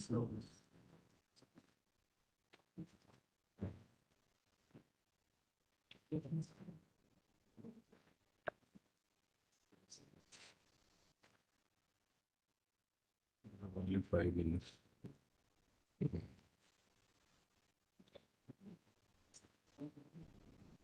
I was showing your lordship, my lord, the Shetty Commission recommendations. They realized that, look, this is a huge point of frustration for civil judges, and recommended that they should be permitted to take the higher judicial service exam, because till then, my lord, it had become a sort of a established norm that they were excluded.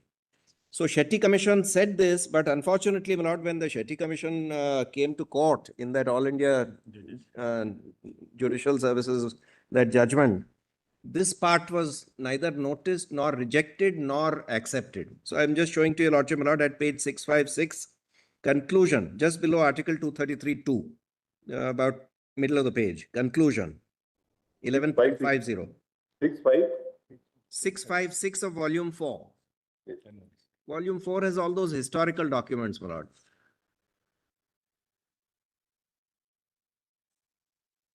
We have given our anxious consideration to the views and comments expressed by the respondents to our questions 8.3 and 8.4. The majority of the high courts and the service associations, barring a couple of them, are for giving an opportunity to the service judges for direct recruitment of district judges. Even some of the governments are in favor of such a move. The reasons given in support of the proposal are that it would promote efficiency, improve discipline in judicial service, and make the officers to work more efficiently, diligently, and sincerely. We are highly impressed by the reasons given by the High Courts of Allahabad, Bombay, Punjab and Haryana and the All India Judges Association. If meritorious young blood should be introduced in the mixed cadre, there is no reason why merited serving judges should be excluded from consideration for direct recruitment. In such selection, the High Court will have an opportunity to assess their merit, the merit of serving judges as against the merits of the competent advocates. The Bombay High Court has rightly observed that the High Court in such selection will have an added advantage of assessing the service judges on the basis of their work and confidential records. So, the next page also, my lords, up to about 11.58 are the relevant parts of the Shetty Commission report. I know, my lord, I'm running out of time. That's why I'm just. No, you tell us what are the paragraphs which are relevant to that. Up to, my lord, from 11.50 up to 11.58. We have eaten into your time in between. That is part of my time, You have Lord. to finish it in 3 days. So. That is always part of the lawyer's time. Your lordship's questions are most welcome, my lord. That helps us to. Unless your lordship, Yeah, we have it. it's not fruitful. I was saying, Mostly what everybody would be doing is saying that we will not repeat anything but repeating the same argument. we will try not to do it. Or you have an Lord- experience, I have an experience of more than 6 years now. So. Which of the interpretation of the hotel. Lord, just one judgment I want your lordship to see. That is Hotel Balaji. Where is that? Balaji. Hmm? Volume 7. This 233A and B, Yes. 1 and 2. Yes. You mean to say in 2, if a person is having 7 years of service, then he's eligible. No. According to him, he should have a combined experience of 7 years. 7 years service or combined experience as a lawyer and a service. Although, my lord, Or if he's a lawyer, then minimum 7 years as a lawyer. So these 3 propositions. yeah, here. correct. Although, my lord, Please stop there. Because under 217 also, yes, 10 years service, yes, 10 years as a lawyer, yes, and suppose somebody is a judge for 9 years and he resigns. He's a lawyer, he's a lawyer for 1 year, then the 9 years experience has to be included. correct. That explanation double A. Yes, sir. Absolutely right, my lord. Double A. Yes, explanation double A. Even if he is a lawyer even for a day, Yeah, so and if completes 10 years, then he's eligible. correct. Absolutely right.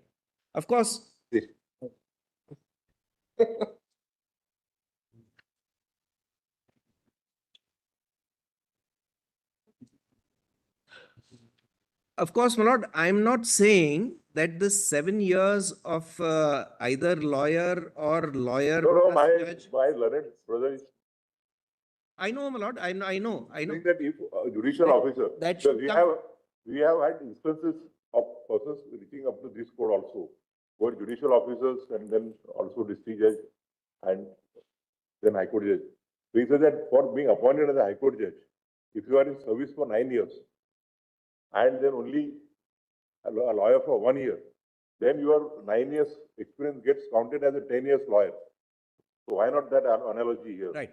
Now, Lord, I was just explaining that, and I'm grateful for your lordship's observation, but I'm just saying that requirement of 7 years as civil judge would not come from the constitution. If your lordship just comes back to 233, that would come from your lordship's, my lord, article 142 powers, namely as your lordship has done recently, that lay down that So it can be, by applying the principle of harmonious constitution, also it can be said although that if the constitution requires a 7 years experience as a lawyer, correct. then by same analogy, a person who is not having 7 years combined experience as I a lawyer agree. or I agree, my lord. But that Yes. that explanation there's a lot double A, of debate on 142 now. that explanation double A would be relevant only if the article had actually said that even as civil judge you need to have 7 years. So therefore, there the hybrid etc. would come into play. But my lord, 233 doesn't say anything about the experience as a civil judge. It only says those That we will have to read. that your lordship can read into it. Yes, whether 142 or whether lordship reads Subject to it. hearing them, otherwise they will say that. हाँ, now just कहाँ है वो hotel वाले? We see, इसमें मेरे case law में है ना? Lord, just one judgment I want to read on the aspect of that you can't use subordinate legislation to interpret the is there any judgment necessary on that proposition? no, quite, but your lordship must pronounce that judgment because, my lord, I'll tell your lordship why. I have been using this argument in several cases because it's an obvious proposition in my mind. Namely, how can you use the rule to interpret a provision of an act? The rules and the statute. Supposing there is no will conflict. go away. Supposing There is a conflict between a constitutional provision and the statutory provision. that's Kelson's pure theory of law, but that's a slightly different plot. Supposing there is no conflict, can you use a rule to say this is what the act means? And according to me, you can't for the simple reason that otherwise by amending the rule, Can you say that, all right, now the act means something different? The act, what it means will have to be seen on its own. The rule can't change the meaning of the act. And I had been, my lord, Yes, please tell us. volume 7, page 4240. Volume 57, no? Sorry, volume 57. Roman 57, page 4240. This is 1993, supplement 4 SCC 536. After having looked for it for several years, my lord, one of my juniors found it yesterday. He deserves compliment. What is the, what is the law laid down? The law laid down is, my lord, if your lordship has para 17 and then 31 and 32. 4257 is para 17. Hotel Balaji and others. Yes.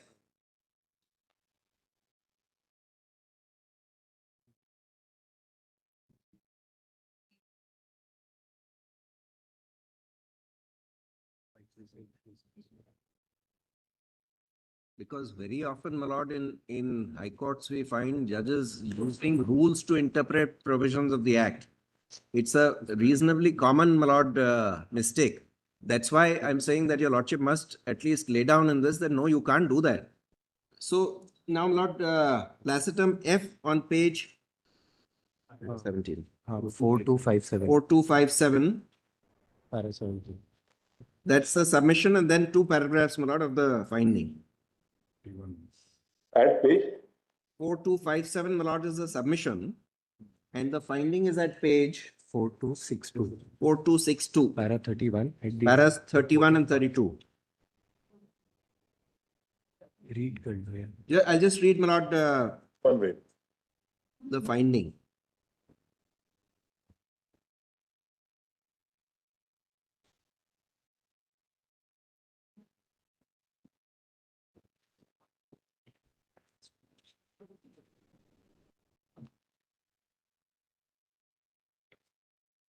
Go to 62 4262. and 31. 31.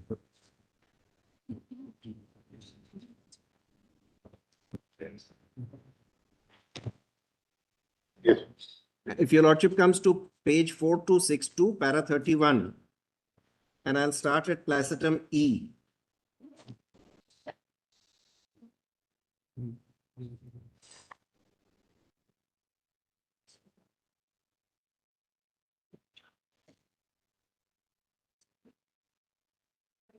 Four two six two. Yes, Placetum E. para 31. The argument raises. This argument raises in turn the question, how far is it permissible to refer to the rules made under an act while judging the legislative competence of a legislature to enact the particular provision? The necessity and significance of the delegated legislation is well accepted and needs no elaboration at our hands. Even so, it is well to remind ourselves that rules represent subordinate legislation. They cannot travel beyond the purview of the act.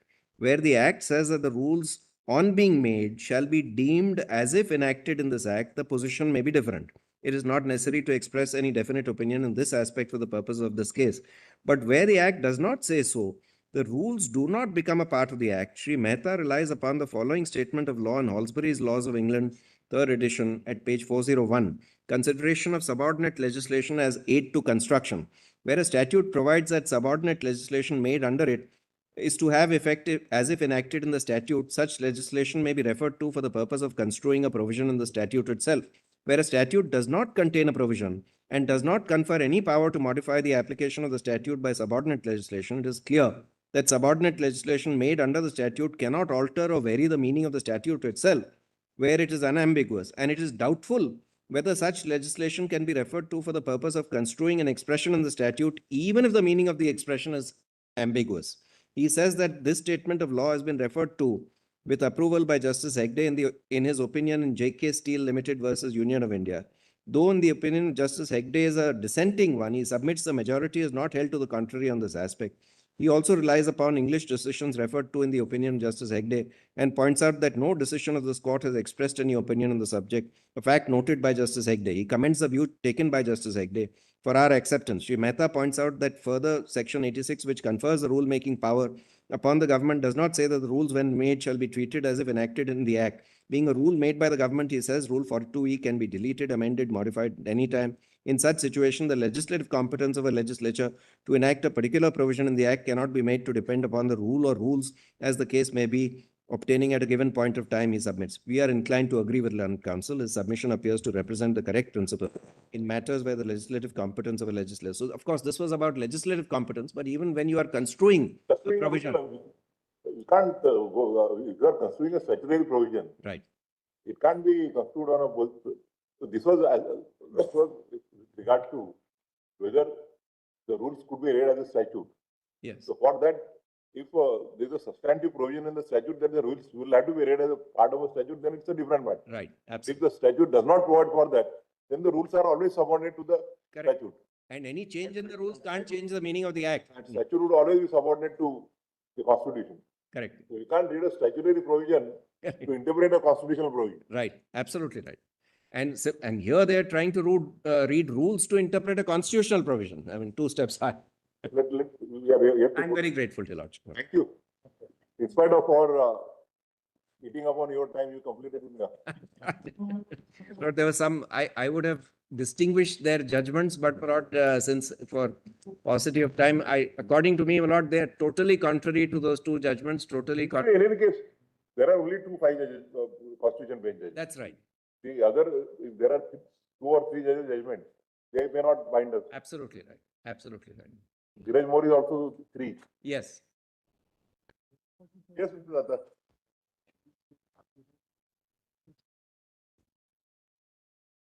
My submissions are in a very narrow scope. If your Lordship sees my You written are in submission. which number? Yes, I'm in SLP 3076. You can give the item number. 501.28. 0.28. Yes, but my submissions are very limited. You can just tell us you are a Yes, in simple judicial terms, officer. I was a lawyer. I practiced for 9 years. Then, my lord, I joined the judicial service. Practice for 9 years. I practiced, my lordship, just take my written submissions. The chart is there. It'll be easier, madam. Take my written submissions. Starts at page 32. Written submission. Mr. Bhushan started his argument with your submission. Pardon me? So Bhushan started your argument with your submissions because your submissions only contain all the 4 Yes. questions.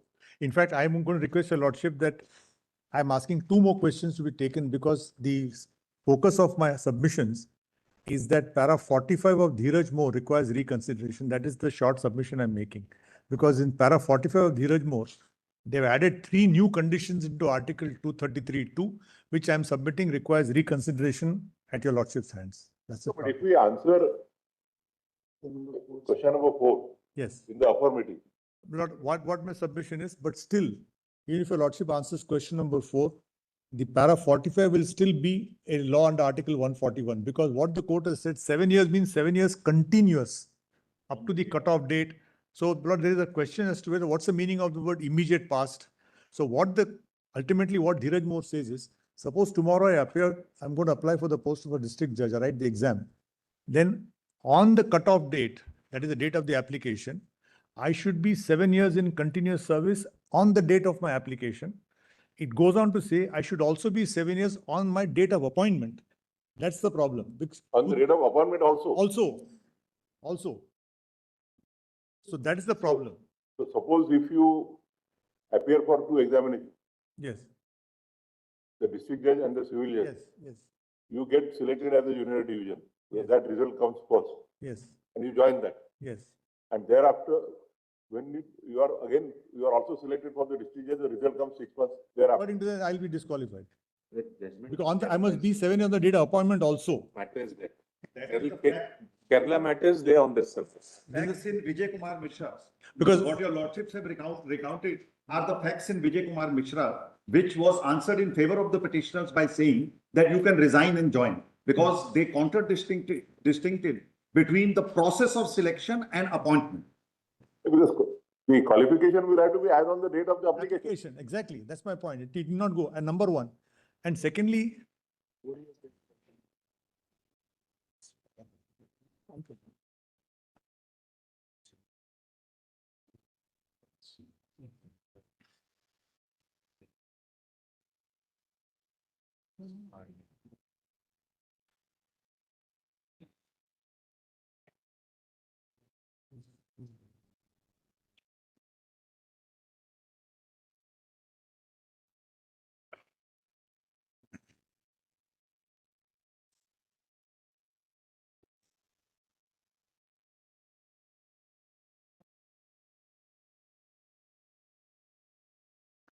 Lordship rightly said, my lord, if question 4 is answered in our favor, that combined, Yes. then he also sails through. yes, Well, then we were not, because that may open up Pandora's box. Suppose like Nandi Brother point was, suppose if you have a 7 years experience, then you give up your practice for 10 years and do something that you go to films or or no, for example, no, Lordship, or yes, some a sabbatical. open a restaurant or something. Yes. And then after 10 years, you say that I'm coming back to the practice and now count that 7 years experience Lord, of 10 years back.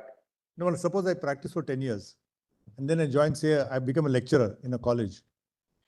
And then I decide to write the exam. What is the bar? Number one. Number two. Even then, I see, bar would come because you disconnect with the Yeah, practice. with the legal process. Say, you No, can't no. just go, My- maybe connected with the institution, connected with So something. that's the point, Lordship. Technical officer, that's all that you No, can't. what my We submission can, we can understand if If you. you practice as a you are- lawyer. If you are a public prosecutor Yeah. or an additional public That prosecutor. is Deepak Agarwal's case, public prosecutors. No, what I'm submitting is one submission. Or what, for that matter, a law officer. Law officer, so continuing with your legal profession. No, But- my but submission, if, once I finish what I'm proposing for saying is this. Once on the facts of my case, my lord, what they say is, on the date of your appointment, you had not practiced for 7 years. I had practiced for 10 years, then I became a judge for 4 years. Again, I practiced for 5 years. That's a different issue. That's the problem. That will cover what we If did. we answer question number 4 in the affirmative, Yes, yes. then you will stand But- concluded. But my other question is this. As my lords mentioned, ultimately the aim is to get the best possible pool for selection. Get in terms of quantity, you'll get the quality also. If you get a larger pool of consideration, you may get a better quality. What I'm putting to your lordship is this. As far as my client's facts are concerned, if your lordship accepts me, it sails through, no problem. But 2 points are there. Whether Dheeraj Moore is right in saying that the 7 years should be continuous on the cutoff date on date of appointment. That's one. It's very clear, I think. The It's settlement. a date of appointment, the date of application. Nobody enough. can say that's appointment. So lordship will just Unless para 45. Because it is so there. Exactly. No, if your lordship, then I will save time. The other larger question I'm saying is this, my lord. Suppose, my lord, Let's please see put para para 45. 45. See para 45 first. Yes. Straight away at page 37 of my submissions. Sir. You're reading, Dheeraj Moore. And the same thing is reiterated in the conclusion. So I'll just read para 45. In view of the aforesaid discussion, we are of the opinion. Para 45, reproduced at page 37 of my written submissions. Para 5.1.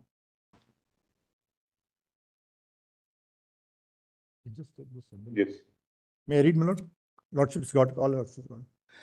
In view of the aforesaid discussion, we are of the opinion that for direct recruitment as district judge, as against the quota fixed for the advocate/pleaders, incumbent has to be practicing advocate and must be in practice as on the cutoff date and at the time of appointment, and he must not be in judicial service or other services of the union or state.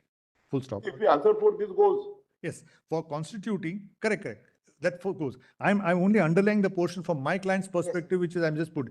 But since you're also in the constitution bench, we're getting a golden opportunity of completely interpreting 233(1) and 2, my lord. So that my humble request is let us consider all the ramifications so that this guidelines for the future also. Because after this, then if your lordship wants laid down the law, then it's completely settled. There is no other judgment of 233 except the old Raghuvar Dayal and Chandramohan. For constituting experience of 7 years practice as an advocate, experience obtained in judicial service cannot be equated combined, and advocate pleader should be in practice. Now this is the problem. Should be in practice for the immediate past for 7 years and must be in practice while applying on the cutoff date fixed under the rules and should be in practice. Answer for in the affordability. This Correct. So that date of appointment will go. Totally go to washed away. On merit, we are with you, as my brother has pointed out, 217. Yes. That takes it. For a lawyer, services rendered as judicial officer can be counted even for constitutional post. Yes, yes. And then the absence of any rule, any mandate under Article 233, it goes without saying. So, my lord, if Lordship sees the box, the facts are given, I'm clearly coming Vice with. versa will be a problem. Yes, exactly. My lord, I'm also canvassing a larger problem because I'm just looking at this way, my lord. Today, my lord, the service conditions are very attractive for a district judge. The salaries are good. The service conditions are quite attractive than what it was when I was a junior. Now, my submission is this. The 233 says 7 years. Why 7 years? Because they want to fix a legislative period of maturity. For High Court, they say 10 years. For this thing, they say 7 years. So that doesn't mean at 7 years you can become. That's only eligibility. They say that till you are 7 years, you are not even considered to be eligible to be a district judge. And for Munsifs, your lordship had put 3 years before. All those questions are there, whether they could go straight from the law college or they must serve 3 years. Answered that. Now you answered that question. So now there's a gradation. For the lower level, 3 years, district judge 7 years, High Court 10 years. This is the mantra. Now my only question is this. What happens to a case? Suppose I practice for 10 years. Now, suppose there's a break. Suppose I practice for 3 years. For various reasons, I may decide for financial reasons to take up a job.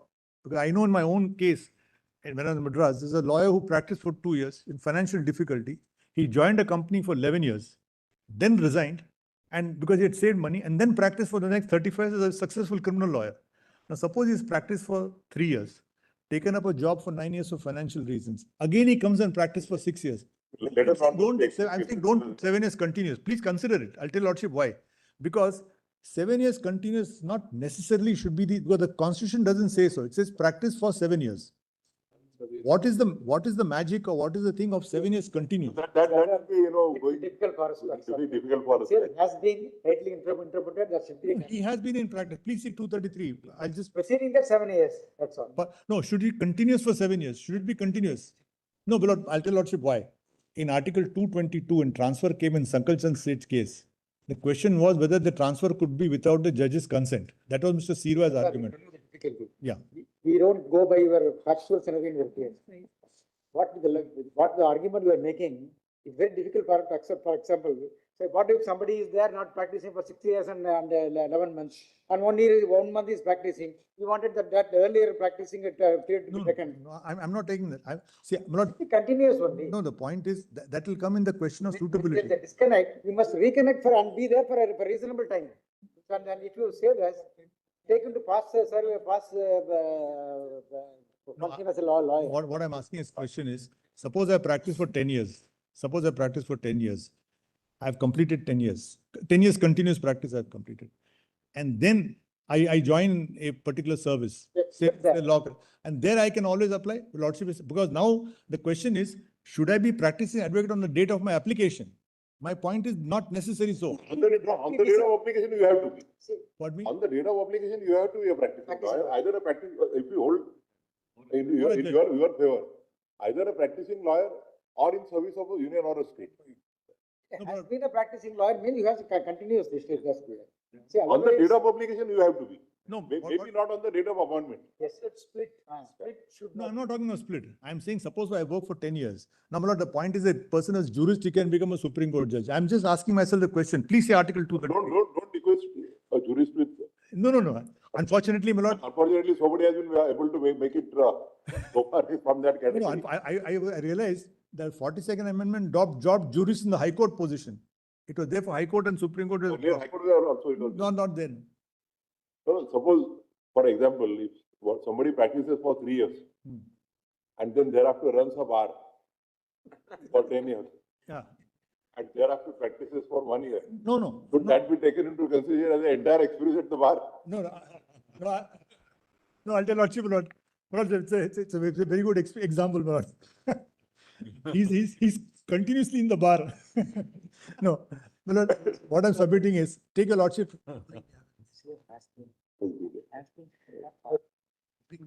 No, Lordship will kindly see. No, please see at 233. Two hazardous. He'll have. No. What I'm submitting is two questions, my lord. Suppose he has finished 7 years completely. He then takes Yeah, up we the have job, to write it and then he down. resigns, and then on the date of We application. don't No, want, then we don't want to accept. then it will be still covered by 4. Yes. That's enough. If 4 is answering the affirmative, Hmm. then it will be covered by 4. 3 years practice, 3 years in service, again 2 years at the bar. Judicial service. Judicial or public prosecutor or I'll put it this way, my law lord. officer or something, No, nothing to do with law. Yes. No, I'll put it this way. Suppose a person is in practice for 10 years. He joins a tribunal. Because now today the whole difficulty in tribunal, you can't be more than 4 years. No. It's almost a judicial. No, Article 217 AA says judicial service is different, the tribunal service is different. It's not a judicial service. See, what I'm submitting is, if a person has finished. Take a hard case and then lay down law. No. Because what your lordship lays on principle should apply universally. And only a hard case will test the principle. In terms of physics, a proposition will be correct only if it tested on a hard case. That's why I'm saying. Lordship will just see 233 and I'll not go because my time is up just to. Because 12 more minutes. 12 more minutes. I'll try to finish him before that. Tell Lordship why. Please consider 233, madam. Yes. Yes. 233.2 I'm on. Yes. I'm saying whether we can add the adjective continuous. And that was added by Deepak Agarwal, by Justice Lodha, where he said, it's in the present perfect continuous tense. My submission is there is no present perfect continuous tense. I'm coming to that.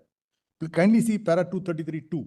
A person not already in service of the union or the state shall only be eligible to be appointed a district judge if he has been for not less than 7 years an advocate or a pleader and is recommended by the High Court for appointment. So if a person has finished 7 years appointment, now two questions are there. Whether 7 years should be unbroken, number one, or it could be that he practices for 3-4 years. For various reasons, he has to leave the practice, he works, again he resigns, again he practices for 7 years or 10 years.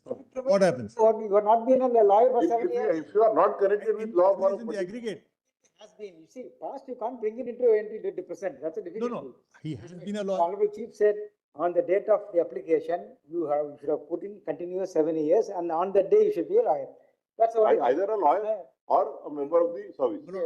Malad, I'm grateful. Lordship is now clear.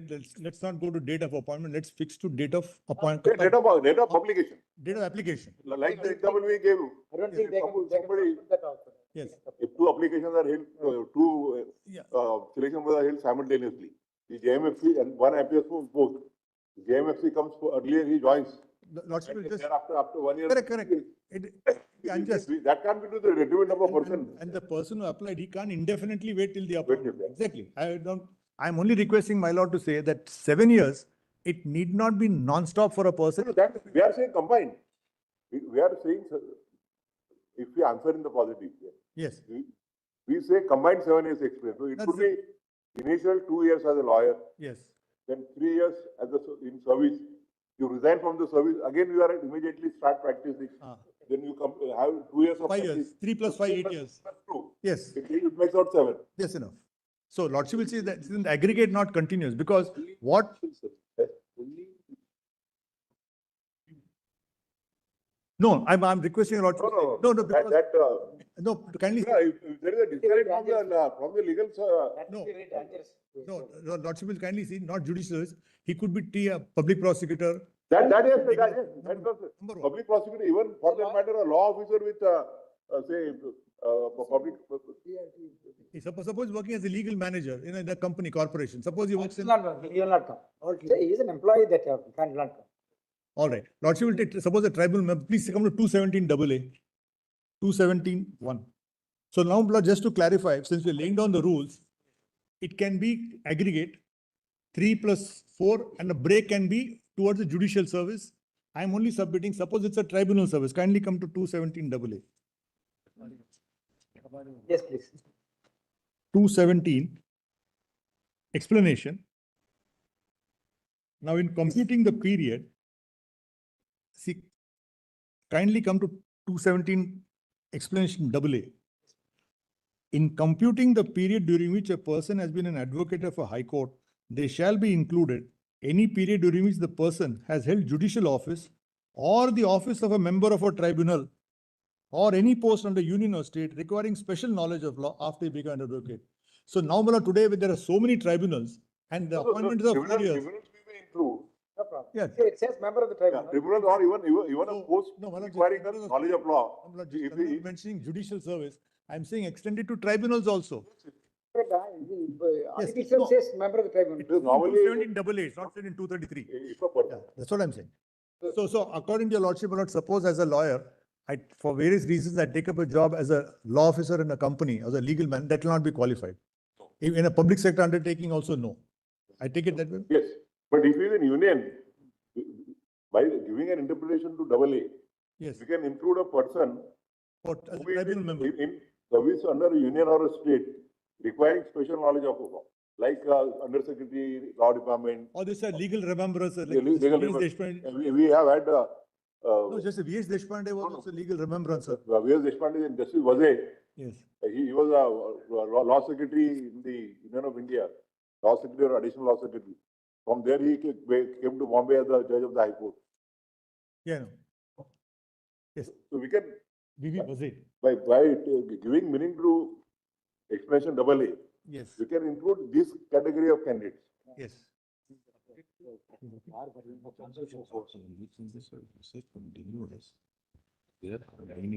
Sorry, madam. But that will create complications. A person is in JAG branch, Judge and Advocate General branch, whether he'll be included or not. Yes, he will be included, he will be in the service of Union. You know. He will be in the service of Union. If, It could be in the judicial, yeah, your lordship is right, army, JAG, Can judicial, apply for a JAG constitutional branch. post. Whether when it can be applied for a constitutional post. Why not, by logic, what is Yes, the same logic, it can't be otherwise. but not beyond this. Otherwise, then the combined experience of 2 bars. Yes, so, no, lordship will just see what portion I wanted. So this portion of para 45, so that second point is correct. The earlier point, lordship will just take. No, if we hold that the experience in any of the categories provided in AA Yes, would also be included, yes, then it will cover that will everything. solve the problem. And lordship will kindly see, your lordship also to clarify that practice should be immediate pass for 7 may not be necessary. Continuous for 7 years may not be necessary. If there is a break, No, break the judicial break service. on account of any of Yes, the services. exactly. Because in Deepak Agarwal, para 102, they say, your service of 7 years should be unbroken before on the date of application, which may not be correct is my humble submission. Kindly come to Deepak Agarwal page, para 102. And that is what is followed by Dheeraj More. Please come to Deepak Agarwal. One page. No, we will say that, say, first, as Honorable Chief said, it will become unbroken. If you add with both these two, it will become unbroken only. It will not break. Whether you work as a lawyer or a judicial service, it will not break. Whether work as a lawyer Continuous plus service. 217 AA categories. That's correct. Only to that category. That category, yes. Yes. So lordship, to that extent, 102 of Deepak may have to be overruled. Kindly come to volume 5.2. Yes. Volume 5.2. Page 86 of the current complaint. Okay, Which fine. I've just handed over. Can I borrow? Yes, sure. Page 86, you can take this, that's my part. You're okay with that? Yes, yes.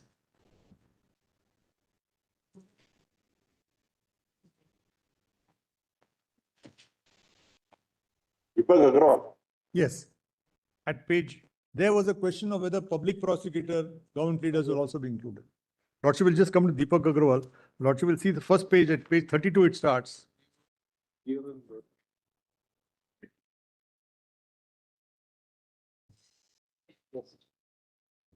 The question before the court 1 minute. is set out at page 42.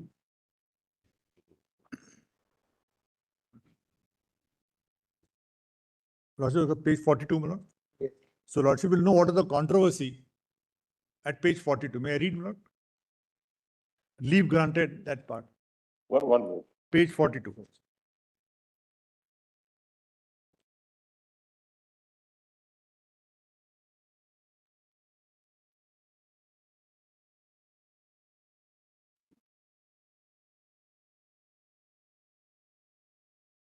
Page 42. Yes. Page 42, may I read, my lord?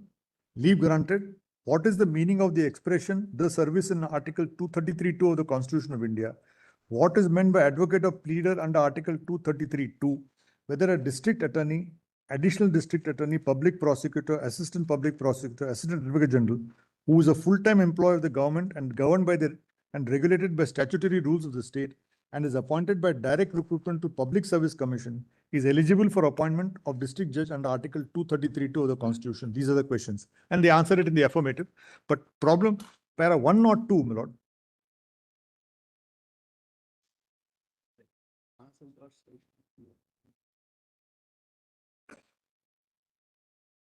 May I read, my lord? 102 at page 86. As regards, may I read? All lordships have got it? Yes. As regards the construction of the expression, if he has been for not less than 7 years as an advocate in Article 233(2) of the Constitution, we think Mr. So-and-so was right in his submission that this expression means 7 years as an advocate immediately preceding the application and not any 7 years any time in the past. This is clear by the use of has been. The So once present we hold that combined experience of yes, a lawyer and a judicial officer and any of those categories yes. mentioned in explanation AA. So he need not be an advocate per se, because this paragraph says in Deepak Agarwal, advocate for continuous 7 years, which may not be correct. In your lordship's formula, advocate plus 217 AA plus I could 3 plus whatever it. That's so this paragraph may not be correct. This has been followed in para 45 of Dheeraj More. So lordship may, because even what the lordship said, present perfect continuous tense is not correct. It's present perfect tense. If you say present perfect continuous, there must be a verb. Ending in ing. Yeah, ing. I-N-I-N-G. So we check Renan Martin after a long time, my lord. I'm sorry to say, my lord, my children, there's no grammar in CBSE now. They don't understand what is Renan Martin. No, there's no grammar in the syllabus now. Yes, not unknown, yes. So, my lord, my submission is my client's facts comes squarely to the point. She has finished 9 years, 4 years judicial service, and again 5 years. Therefore, selection should be. She was discontinued on the basis of para But 45 we of won't be the. deciding the question, we won't be deciding the individual. Yes. So, lordship, last 2 questions which I have raised, that lordship see if whether lordship wants to deal with them in my written submissions. Just see the last page. I have done. Just. State of application. Page 39 of my written submission.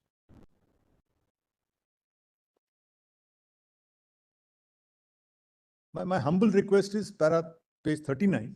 Whether 7 years in Article 233(2) means 7 years continuous. Lordship may say it is 7 plus judicial, 3 plus judicial. Yes, And the cutoff date should be taken as date of application. Those questions Lordship may add and answer them also.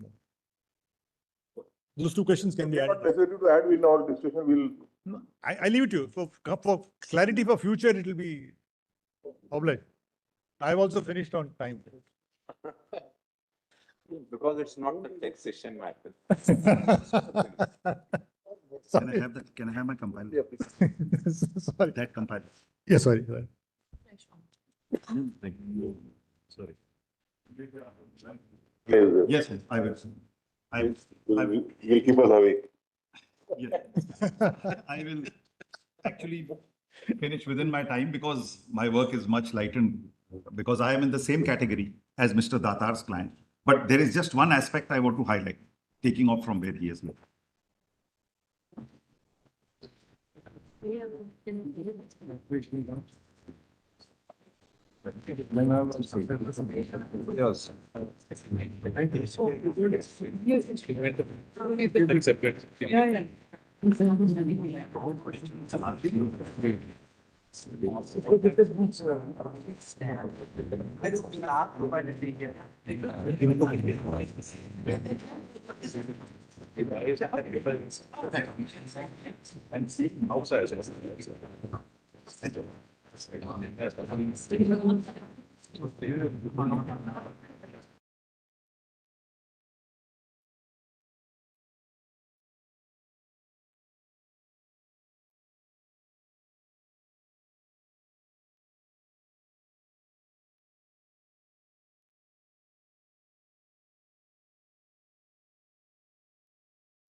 May it please you. Yes, Mr. Patel.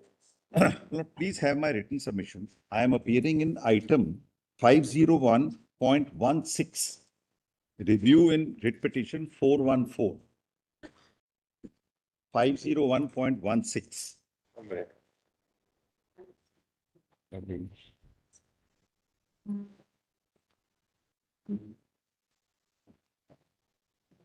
Number?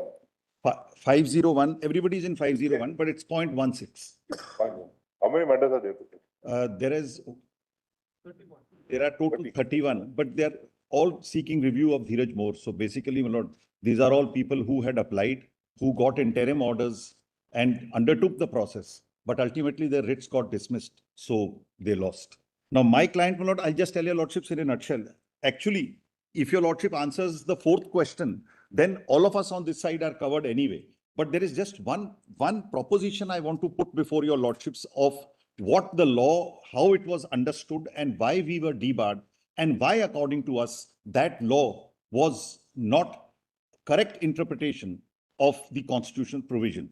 Now, my client, my lord, he joins practice, he's enrolled in the year 2000. My list, my written submission, my lord, para 2, if your lordship will have the very first page quickly, just to highlight the stagnation, my lord. Sandeep Kumar, my lord, he's enrolled with the Bar Council of Uttar Pradesh in the year 2000. He enters it should be Uttarakhand, my lord. He enters the Uttarakhand Judicial Service as a civil judge junior division in March 2009. He is promoted senior division in April 15. And from May 25, he's a chief judicial magistrate, but he's still serving after all these years in the same position. He applied, my lord, serial number 3I. He applied in pursuance to the advertisement of May 2016. He was not allowed to compete. He filed this writ petition under Article 32, 414 of 2016. And by interim order of 15 July 2016, your lordship allowed him to participate in the process of selection. As per his knowledge, my lord, what is commonly understood there and known, he was second in the overall merit. Doesn't matter. He lost the petition and therefore he lost out. Now, my lord, why were people like me? My case. You are also part of Dheeraj More. Yes, we were part of Dheeraj More. My case is that I have 7 years prior to being appointed as a civil judge. I say that I do not want any benefit of my period as a civil judge towards my appointment as an additional district judge by way of direct recruitment. I further say I am willing to meet all conditions of eligibility which are prescribed in the advertisement, age, educational qualifications, etc. I am only being excluded from consideration on an interpretation of the expression has been, which occurs in Article 322, has been an 233, has been an advocate for 7 years, is interpreted in para 102 of the judgment in Deepak Agarwal, which Mr. Datar read to mean it is a situation which should be continuing in presenti on the date of the application. And it should remain continuing up to the date when you actually seek appointment and are appointed. And because a person who joins the judicial service is not continuing as an advocate on that date, therefore he is rendered ineligible. Now, just kindly see that expression, my lord, how it appears, and I will straight away take your lordships. In fact, Rameshwar Dayal also considered this, and what Rameshwar Dayal observed, I was at that point when it was read, not here, but I'm told my lord, the Chief Justice had pointed out that para, that it's an organic document which needs to be considered, and does not need a narrow construction. And that it refers to a judgment of the Allahabad High Court, which exactly says what we are proposing. Now, again, I sound a caveat by saying, if your lordship answers question 4 in favor of the view expressed by my learned friend, Mr. Bhushan, my lord, then of course we are all eligible. Then there is no problem. But equally, just kindly see, my lord, the Article 233 subclause 2.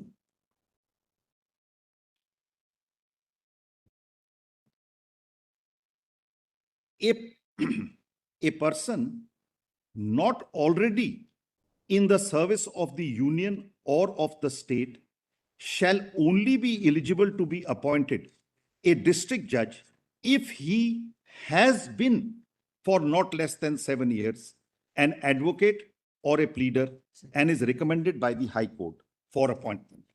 Has been is interpreted to mean a continuing process, a situation which had existed and is still continuing. Our submission is, has been is not capable of that interpretation. Has been, unless it is followed by a participle, which is a verb ending in ing, it refers to a situation which has happened in the past but may not necessarily be continuing as at present. In contradiction to the use of the expression is. To give your lordships a homely example, in so many statutes which provide for former judges to be appointed in tribunals and commissions, the expression used is has been a judge of the High Court, has been a judge of the Supreme Court. Some, of course, use is and has been.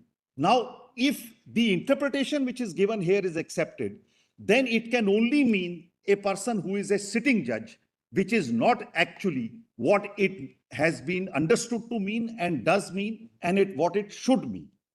Now, my lord, I will straight away go to Rameshwar Dayal, my lord, where this argument was raised for the first time and what the court had to say. I have reproduced that part in my written submission, my lord. If your lordship will have page 2 of my submission. Para 3, the judgment is also there, but the relevant part I have reproduced because there is something there which I just see page 2, para 3A. In my lord, sir. It's I gave a hard copy, my lord. Otherwise, it is 4579. But kindly take the hard copy; it's much better.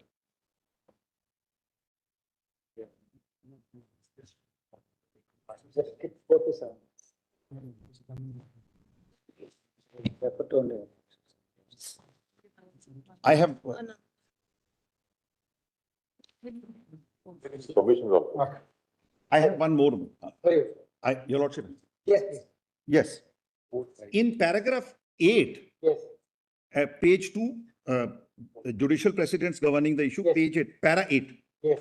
Secondly, he has submitted that by reason of the use of the present perfect tense has been in clause 2 of Article 233, Yes. the rules of grammar require that the person eligible for appointment must not only have been an advocate or pleader before, but must be an advocate or pleader at the time he is appointed to the office of district judge. Now, this is dealt with in only one paragraph, and that relevant paragraph I have quoted. It is perhaps necessary to add that we must not be understood to have decided that the expression has been must always mean what learned counsel for the appellant says it means. According to the strict rules of grammar, it may be seriously questioned if an organic constitution must be so narrowly interpreted and the learned Additional Solicitor General has drawn our attention to other articles of the Constitution like Article 5C, where in the context, the expression has a different meaning. Our attention has also been drawn to the decision of the Allahabad High Court in Mubarak Mazdoor, where a different meaning was given to a similar expression occurring in the proviso to subsection 3 of section 86 of the Representation of People Act 1951. We consider it unnecessary to pursue this matter further because the respondents are now considering continued to be advocates of the Punjab High Court when they were appointed as district judges and they had a standing of more than 7 years when so appointed. They were clearly eligible for appointment under clause 2 of article 233 of the Constitution. Now, my lord, so therefore they don't answer it finally. They refer to Mubarak Mazdoor. Now, Mubarak Mazdoor, my lord, I have quoted, attached at internal page, after para 16, page 16, the next judgment. It has gone somewhere else. It's 4594, but it's just after page 16, the written submission. In this compilation itself, if your lordship will have, just have one paragraph of that judgment with me, my lord. Para 3, para 2 and 3. It is here with the written submission. Yes, yes. All right, page 4.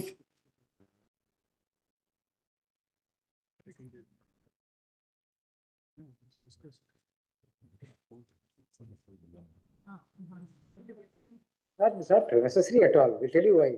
I quite see it. We'll tell you why. Yes. You were judge, working as a judge now, as of now. Correct. Judge. Correct. So obviously you're not a lawyer as of now. Correct. What we are trying to tell you is that this subsection 2 of 233 only speaks about lawyer. How far that principle can be imported into by considering other things is a different issue. Anyway, that qualification is not for you, but any case, because considering the larger interest we are trying to, at best, they can import into that. Therefore, it's not necessary at all. All right. I quite Yes, see yes, that. that's what I quite see that. Very quickly then, therefore, may I tell your lordships. Now, what happened Once you are not a lawyer, there is no need for this. I'll just tell your lordship then how the law has developed over the years, my lord, so Yes. that your lordship has that perspective also. So Rameshwar, actually, if I read Mubarak Mazdoor, Yes. the clause which was being interpreted was that if the Election Commission considered it expedient so to do, it may appoint a person who has been a judge of the High Court as a member of the tribunal. That is 4595. This was the expression under interpretation. It was argued has been means in presenti. So because whom person you have appointed is a former judge, he has been a judge, therefore his appointment is bad. That argument is rejected by saying that the has been when not followed by a participle in the present perfect tense and accordingly indicates that state of a being has existed and may not necessarily be continuing. So therefore that was the point. Now, what happens as a matter of fact is, my lord, that this in Deepak Agarwal para 102, your lordship, though the issue there was totally different, whether district attorneys, additional district attorneys, public prosecutors are advocates. While concluding that judgment in para 102, your lordship said has been means in presenti. All judges got excluded. That Mr. Dagar has already argued. Yes. So then, my lord, after Deepak Agarwal said that, came Vijay Kumar Mishra's judgment, division bench judgment of this court. In Vijay Kumar Mishra, what had happened and exactly what my lord, the Chief Justice had said, Vijay Mishra applied for being appointed as an ADJ. The process started. The process could not conclude over a year. In the meanwhile, he also applied for being appointed as a civil judge. He gets appointed as a civil judge. After his appointment as a civil judge, he is called for interview of ADJ, which he had applied earlier, but the process went on. When he had to seek permission from his present employer. The High Court said first resign, then go for interview. He files a petition in the High Court, which is rejected. He comes here. Your lordships take a view that there is a difference between a process of selection and appointment. The Constitution bar will apply at the stage of appointment, but not at the process of selection. You can apply, you can compete in the process of selection, but if you are appointed, you resign and you join. Now, that judgment then held the field for a short while, but subsequently, And then, so he was appointed then. Vinay Mishra was appointed. He got the benefit. Yes, he got the benefit of that. No, Mishra won. Vijay Mishra won. Why? He could not have been selected, but the ratio of law comes in his favor, and it is said you can compete. If you are selected, you resign and you join. So the ratio of law in that judgment is in favor of people like me. But in Dheeraj More, that is specifically overruled by relying on para 102 of Deepak Agarwal, saying has been means in present time. But in Dheeraj More, there is a very interesting observation in para 76.6, which I do want to read to your lordships, my lord. Just Dheeraj More is at page 99 of my compilation.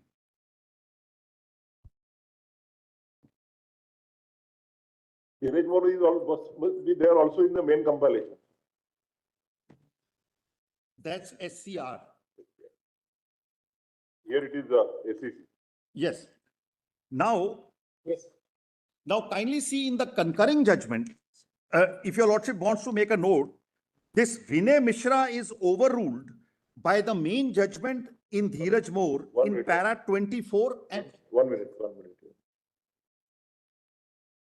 now if your lordship will see para 24 at page 132, the concluding para.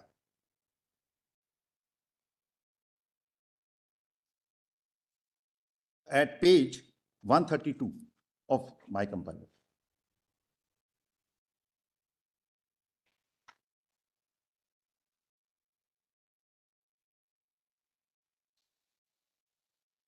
Para? It's not concluding draft. Pardon? Which paragraph? Para 24 at, 24 is not the concluding statement.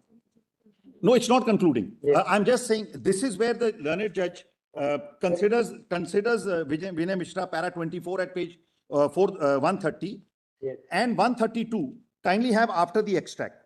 We find ourselves unable to agree. The concluding I'll show. That is para 47.6. I'll show that also.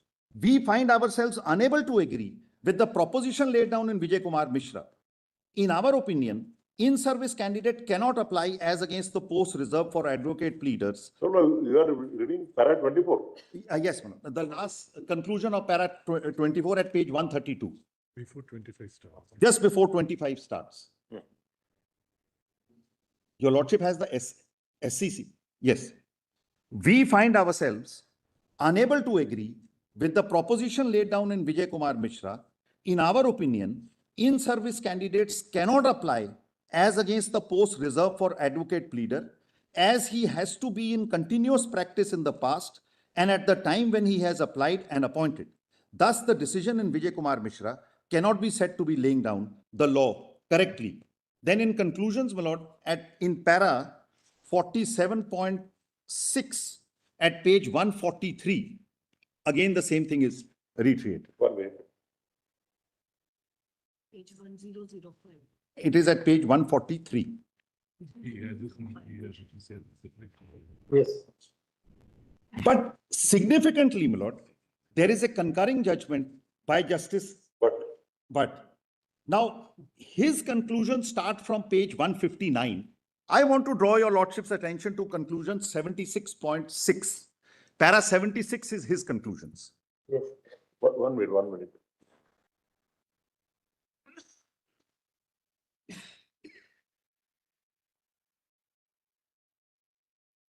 .6. Yes.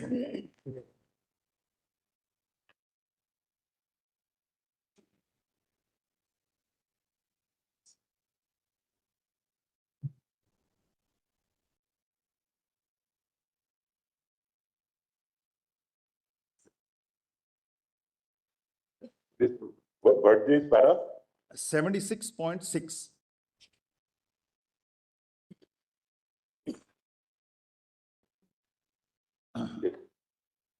Significantly, may I read this because it's important. It's the opening part will say something which is in favor of what I am trying to canvass before your lordships.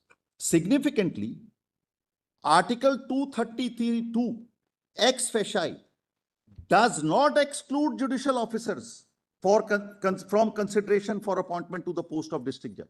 It's very important. This Justice Bhatt therefore reaches a different conclusion. It, however, equally does not spell out any criteria for such category of candidates. What your lordships had observed also. So his conclusion is in support of what the submission is. But how does he oust us? By have been. That you are not in continuous practice, therefore you are out. And now I'll read this. This does not mean, however, that if they or any of them had 7 years practice in the past, they can be considered eligible, because no one amongst them can be said to answer the description of a candidate who has been for not less than 7 years an advocate or pleader. Per Deepak Agarwal, that is, that the applicant candidate should be an advocate fulfilling the condition of practice on the date of eligibility condition or applying for the post. The sequitur clearly is that a judicial officer is not one who has been for not less than 7 years an advocate or pleader. So this relies on Deepak Agarwal. In my written submissions, my lord, I have dealt with the judgment in Deepak Agarwal. My submission there is, this issue never arose in Deepak Agarwal. Neither is the para of Rameshwar considered. Rameshwar relies on the judgment of the Allahabad High Court in Mubarak Mazdoor. Mubarak Mazdoor clearly says it is not in present time. There is no discussion or consideration of this issue in Deepak Agarwal. So therefore, my lord, this cannot be the ratio of the judgment at all. At best, it would be an obiter, my lord, is the submission. But it's not difficult. We agree with you, subject to hearing the other side. No, that's all right. But that's all right. But this is all. Let us see Vijay Kumar Mishra. Yes, please see Vijay Kumar Mishra. Vijay Kumar Mishra is at page 87 of this compilation.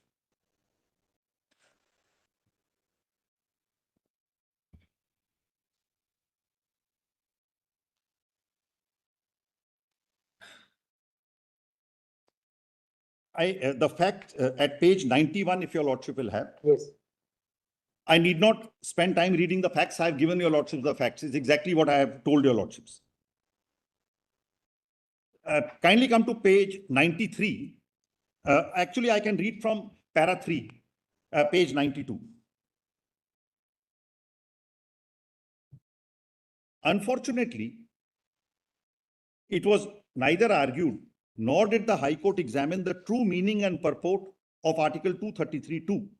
The appellant's argument before the High Court appears to be that, notwithstanding the fact that they are members of the judicial service, eligibility for competing for the post of district judge should be considered on the basis of the facts that existed on the cutoff date, and subsequent events are not to be taken into consideration for determining the question whether appellants were barred or not. Then your lordship poses the question. We are afraid that the entire inquiry before the High Court was misdirected. The real question which arises in the case on hand is whether the bar under 233(2) is only for appointment or even for participation in the selection process. Then if your lordship will turn over to 94 para 7, it is page 94 para 7. Yes. It is well settled in service law that there is a distinction between selection and appointment. Every person who is successful in the selection process undertaken by the state for purpose of filling up of certain posts under the state does not acquire any right to be appointed automatically. Textually, 233(2) only prohibits the appointment of a person who is already in service of union or state, but not the selection of such a person. The right of such a person to participate in the selection process undertaken by the state for appointment to any post in public service, subject to other rational prescriptions regarding eligibility for participation, etc., and be considered, is guaranteed under Article 14 and 16 of the Constitution. Then at page 321, my lord. But they also go on a wrong. Totally contrary. Correct. So They say that there is a prohibition. they proceeded. Nothing but illusory. They proceeded on the distinction between selection and appointment. No. But they say that there is a prohibition for a in-service candidate to be a. They say that you can resign. If there is a prohibition appointment, how can he be eligible?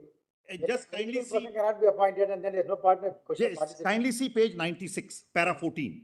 This is what ultimately the court says. Page 96, para 14. Yes. For the aforementioned reason, appeal is allowed. Consequently, writ petition filed by the appellant stands allowed, directing the respondents to permit the appellants to participate in the selection process without insisting upon their resigning from the present employment. If the appellants are found suitable, it is open to the appellants to resign their current employment and opt for the post of district judge if they so choose. So that's the way out. Because, my lord, why this distinction? Because Deepak Agarwal is a bench strength of 3 honorable judges. So therefore, Deepak Agarwal was already there. Para 102 existed. So therefore, to overcome, this is the conclusion which the court comes to. So, my lord, in fact, the submission therefore is, if your lordship will come to my written submissions now. Now, my lord, there is one other aspect I want to point out to your lordships.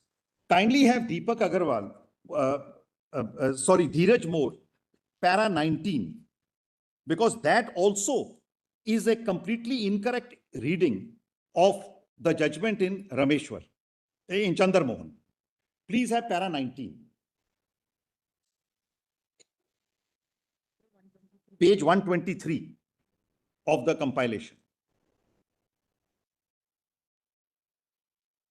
This is not there in SEC, is it? It's SEC. Page 123. The compilation I have given is only SEC. Okay. Page 123. My lord, before I read para 19, just 2-3 submissions I want to make. Chandar Mohan, your lordship, have read extensively in the morning. I have quoted those parts. There the word judicial officer was a euphemism for executive officers. 3 times the court says judicial officer is a euphemism for executive officers. In Chandar Mohan, an argument was raised that if the third argument was judicial officer within actual executive officers are not eligible to be appointed in view of the ratio of the law laid down in Rameshwar Dayal. Alternate argument was if they can be appointed, actual judicial officers should also be appointed. Since the first argument was not accepted, second did not arise.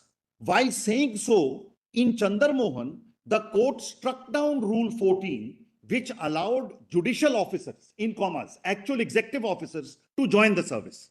Now, in para 19, in Dheeraj Moore, what the court reads Chandar Mohan to say, that because Rule 14 is struck down by a constitution bench, so therefore all judicial officers are out. This is not a correct reading, though that judgment never dealt with actual judicial officers. Just see para 19, what is said in para 19, and I'll read my written submission on this. It is apparent from the decision in Chandar Mohan that this... One minute. Just see para 19, page 123, para 19. This, I'll show my written submission where I have exactly made this point.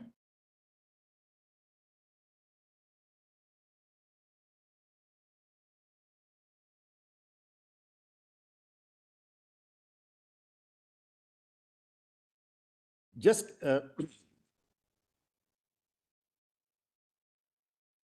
Page 120. page 123, para 19. Yes. Just this is how this Chandar Mohan is actually discussed from para 15 onwards in 19. It is apparent from the decision in Chandar Mohan versus State of UP that this court has laid down that concerning district judges recruited directly from the bar, the governor can appoint only advocates recommended by the High Court. And Rule 14, which provided for judicial officers to be appointed as direct recruits, was struck down by this court to be ultra vires. Totally incorrectly. Correct. These judicial officer meant executive Yes. people. So now just They go on a doctrine of separation of power, independence of judiciary. absolutely right. They said that any person who is though called as a judicial officer, but in effect performing the executive functions cannot be permitted appointed as a district judge. Absolutely. And see what they say further. Thus, this decision is squarely against the submission espoused by the in-service candidates. This is complete misreading of the judgment in Chandar Mohan. at page 4, In Dheeraj Moore. misreading of judgment in Chandramohan, in Dheeraj Moore, of Chandramohan, correct, in Dheeraj Moore. This point, my lord, I have made at page 4.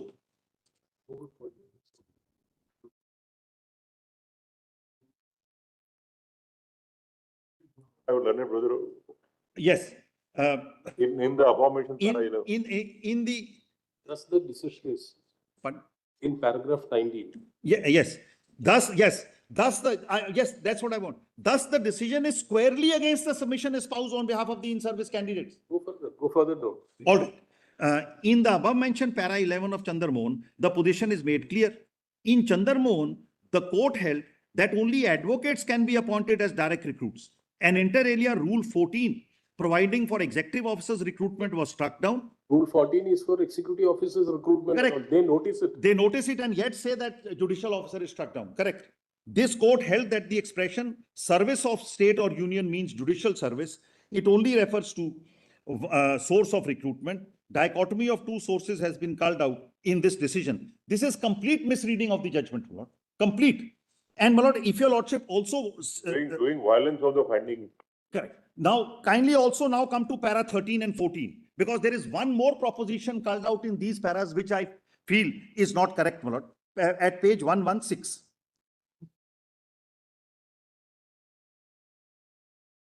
Here, para 13 and 14 is the first time after noticing facts the court discusses. Now, kindly come to placitum F at para 13, page 116. How do they consider Rameshwar? Consider Rameshwar. Rameshwar Dayal? Yes, Rameshwar, my lord, is considered in para 20 onwards. Para 20 onwards and para 21, if your lordship will see what is said, I was going to come to that after this. If your lordship will see para 21. After noticing Rameshwar, Rameshwar is quoted in para 20 extensively. Then para 21 at page 126. It says, much was tried to be made based on the facts of Harbans Singh and P.R. Sani in the decision of Rameshwar Dayal. Now, your lordship has seen those facts. In fact, P.R. Sani was a chairman of the Improvement Trust. Both of them were government officers. No, one more fact. P.R. Sani was chairman of the Improvement Trust. His license to practice was suspended on that day. Yet the court holds, because they were advocates, they continue to be advocates and have declared them to be eligible. In spite of that, my lord, at page 127, after noticing, the extract is there, then after noticing, two of them were not in judicial service as on the date of their appointment. They had practiced earlier for the requisite period as advocates, later were appointed as district and session judge. Harbans Singh was working as deputy custodian evacuee property when he was appointed as district and session judge. In 58, he was appointed additional judge. At the relevant time when appointments were made, recruitments were permissible from executive service too. That's correct. Their eligibility to be appointed was tested. The question which came up for consideration was not whether they could have been appointed being in service of custodian of evacuee property or improvement trust. What was held by this court concerning interpretation of Article 233 in the above mentioned para 12 by a constitution bench goes squarely against the submission raised by the in-service candidates is something which is not really borne out from these paras at all. So their eligibility to be appointed as district judge was tested. The question which came up for consideration was not whether they could have been appointed being in service of the. This is not correct. This was there was a direct. As a matter of fact, they were holding that those posts. Correct. There was a direct challenge to their appointment, which challenge was repelled and their appointment was affirmed. Of course, they had in the meantime been appointed, and two of them were holding were judges of the High Court at that time. When by the time this case got decided. Now, one more fact I want to point out. In paras 13 and 14, the requirement of 7 years has been married to the condition of not being in judicial service. If your lordship will see 13 and 14 at page 116, this also does not flow from 233. If your lordship will just see para 13 and 14. Para 13. All right, my learned friend says first line, para 13 at page 116. Article 2, Your lord, my lord, sir. Yes, page, Page is, my lord, 116. yes, yes, please. Article 233(2) starts with a negative stipulation that a person who is not already in the service of the union or the state shall be eligible only to be appointed as district judge if he has been an advocate or pleader for not less than 7 years, is recommended by the High Court for appointment. My lord, I am running out of time. Just kindly come to placetum F. Requirement of 7 years experience as an advocate is qualified with a rider that he should not be in the service of the union or state is not a correct interpretation at all, my lord. This is carried forward again in para 14, second line, first two lines. Article 233(2) provides if an advocate or pleader has to be appointed, he must have completed 7 years of service.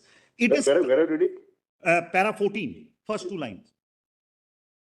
Article 233(2) provides if an advocate or a pleader has to be appointed, he must have completed 7 years of practice. It is coupled with the opening part that the person should not be in service. There is no, with great respect, my lord, there is no such marriage or coupling in the provision. And what does this to do with Article 50? They have reproduced Article 50, Correct. And the separation of judiciary correct, from executive. correct. The person in service once he has. So, my lord, this is regarding Dheeraj More, my lord. In my written submission, my lord, I have actually dealt with the correct interpretation of has been. Just kindly allow me to read to your lordships one part of it. The other is all judgments. Your lordship will see, my lord, I have quoted all those judgments. But just come to page 14 of the written submission. Something very interesting. Page 4591, something very interesting. In Dheeraj More, the Hindi translation of Article 233 is reproduced. 4591 is the written submission. Your lordship has my written submission hard copy. Just kindly see, type page 14 at the top.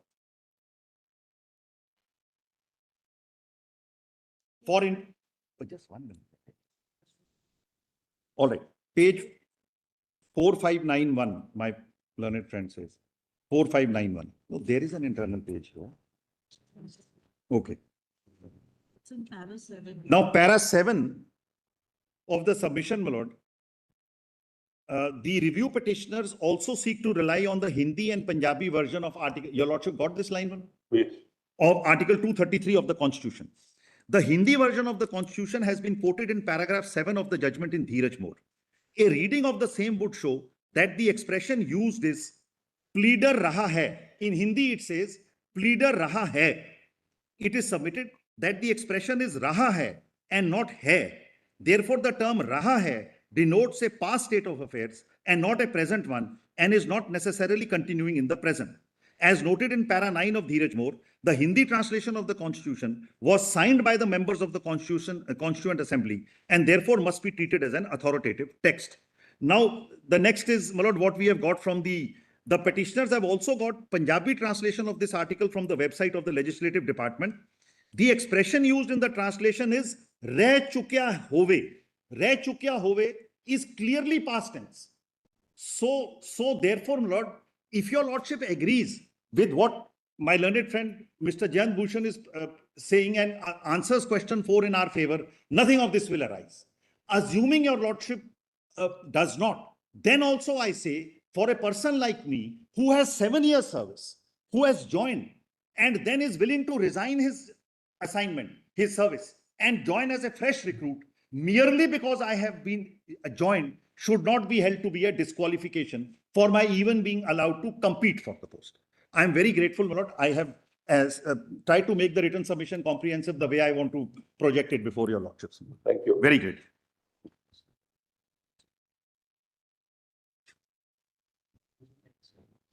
Wait, please. Lord, the item number is 501.15. His name is Dheeraj More. You are Dheeraj More. I'm Dheeraj More. Yes, sir. Your item number is 501.15. 15. Yes. Okay, just a minute. Yes.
May it please you.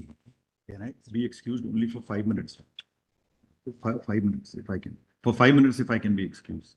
No, we are not stopping anyone to. We have been seeing Mr. Shankaran is sometimes here, sometimes the central chair is vacant. Because his presence and absence both are conspicuous. Yes.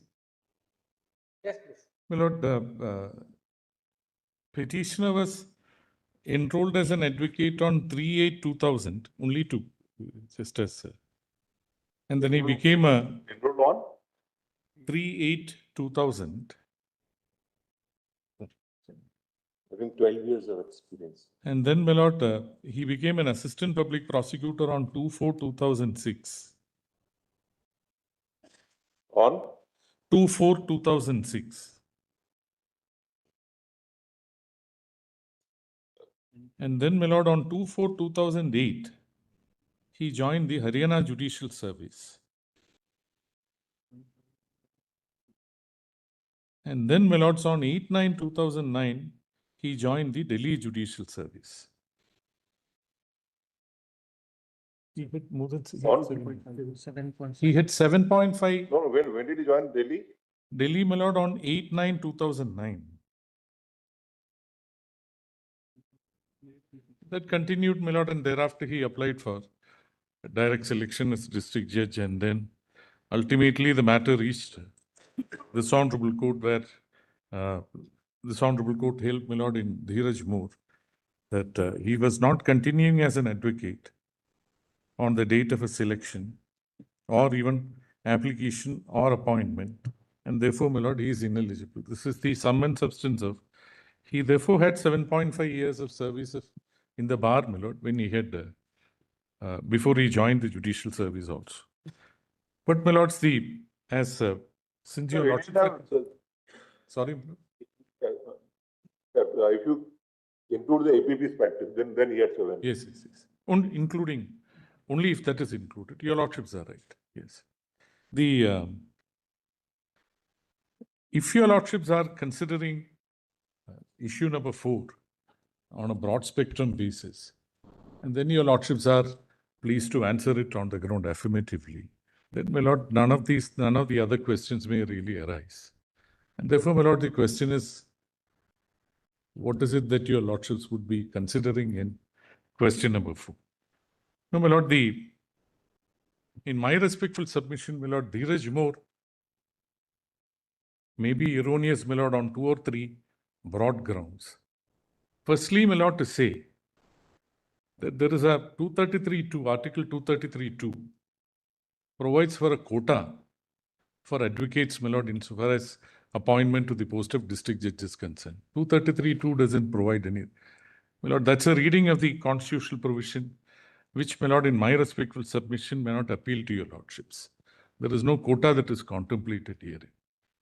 My lord, 233 as a whole has been held to be a self-contained court, my lord, in the earlier constitution bench judgments of this honorable.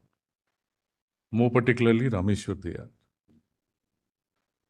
Rameshwar Dayal, my lord, specifically and pointedly considered the question as to whether an applicant to the post of a district judge under 233 is required to be an advocate or a pleader on the date on which, my lord, he applies for it, and the date on which he is selected and finds that he need not be. Rameshwar Dayal, my lord, holds against, lays down a dictum which does not mix up the two. And Rameshwar Dayal, my lord, considers the appointment of both Harbans Singh and Sawhney, who were not on the rolls of the Bar Council, my lord, on the date of selection on the date of appointment as a district judge, does not find them ineligible, my lord, to be considered. And therefore, my lord, upholds the appointment on a specific basis. The law dictum laid down by Rameshwar Dayal in that instance, Chandramohan comes about subsequently on the essentially dealing with the question as to whether the service which are rendered by executive magistrates could also be treated as judicial service for the purpose of Article 233, holds affirmatively that it can be. But Rameshwar Dayal, my lord, which is a constitution bench judgment, specifically considers this question as to whether persons who are in judicial service on the date of appointment, date of selection to the post of district judge, which is a selection under 233 specifically, can take note of the fact that they have been advocates, can rely on the strength of the service which they had rendered as advocates and hold that they can. It is in the context of a direct recruitment under 233. My lord, Rameshwar Dayal has been misconstrued, my lord, in my respectful submission, both in Dheeraj Moore and also in Satyanarayan Singh, my lord, which is also a 3 judges bench judgment. And how they, my lord, it has been misconstrued, if I may say so with respect, is to take, my lord, that these are two disparate streams. Advocates in one stream, persons in judicial service in the other stream, and therefore at no point of time can they be permitted to mix together or jump from one stream to the other. This is a graphic manner in which, my lord, Satyanarayan Singh has expressed it. And Satyanarayan Singh, my lord, has been specifically referred to in Dheeraj Moore in paragraph 21 onwards and has been followed in that behalf. And ultimately, it is that which is laid down as a dictum, my lord, in paragraph 45. My lord, in my respectful submission, neither the wording of Article 233 nor, my lord, Rameshwar Dayal can be considered as in any manner, my lord, persuading a bench which came thereafter to take a view to the effect that these are disparate streams and therefore, my lord, a person in judicial service, though was preceded by the service as an advocate, whatever be the tenure of service, my lord, that's a different matter that arises in the context of question number 4. They should not be permitted to apply for a post of the district judge on the basis of a direct recruitment under 233. That in sum and substance, my lord, is a question which frontally arises for your lordship's consideration. If your lordships are pleased to hold that Rameshwar Dayal has construed it correctly, and that is in sync with your lordship's own reading of the constitutional provisions as such, then, my lord, Dheeraj. If you rely on Rameshwar Dayal, then even the executive would be entitled to compete. No, that, my lord, Chandramohan takes. Therefore, you may rely on Chandramohan because.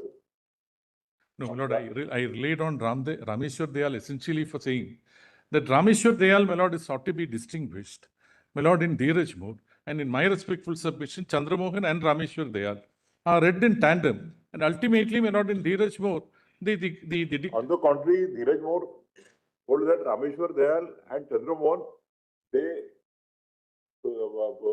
reject the condition raised on behalf of you. Wrongly. Wrongly, yes, therefore. Okay. That's correct. That is not how, my lord, Rameshwar Dayal or Chandramohan read. But Dheeraj Moore, yes, says that this is what Rameshwar Dayal held, this is what Chandramohan. That has been argued by. Yes. Also, that the finding of Dheeraj Moore. Yes. With regard to Rameshwar Dayal. Yes. And Chandramohan. Yes. Is not correct. Yes. No, my lord, please have a look at Rameshwar Dayal once more. manner in which, my lord, this question as to whether he should continue in service, whether he should continue as an advocate on the date of his application or selection. What is a finding? It was a frontal question. It was not an objective. Specific question that is raised. Both of them were already in service on the date on which they were Yes. appointed as district judge. Yes. My lord, my submissions are restricted, my lord, only to this. Other things have been covered, my lord, and therefore I don't want to take up your lordship's time. Please come to Rameshwar Dayal once. And please come to the manner in which, my lord, Dheeraj Moore has misconstrued it, if I may say so with respect. My lord, could your lordships kindly go to the volume which Mr. Patwalia had handed over? No, don't go to that because it is SCP online. Very well, very well. We were reading the SCR. My lord, volume 1, page 98 of the compilation. The second volume. 5-1. Yeah.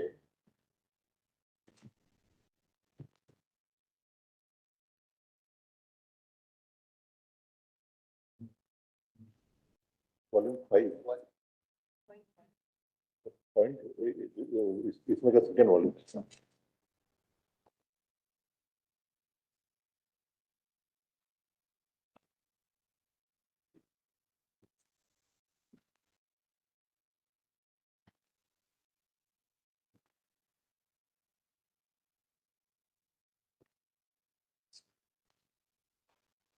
My lord, if your lordships are going by the pagination, at the middle of the page, it is, please come to page 104, because this starts at page 98. Dheeraj Moore is in volume. Not Dheeraj Moore, my lord. So, sir, Rameshwar Dayal. Rameshwar thing is volume. 5.1. 5.1.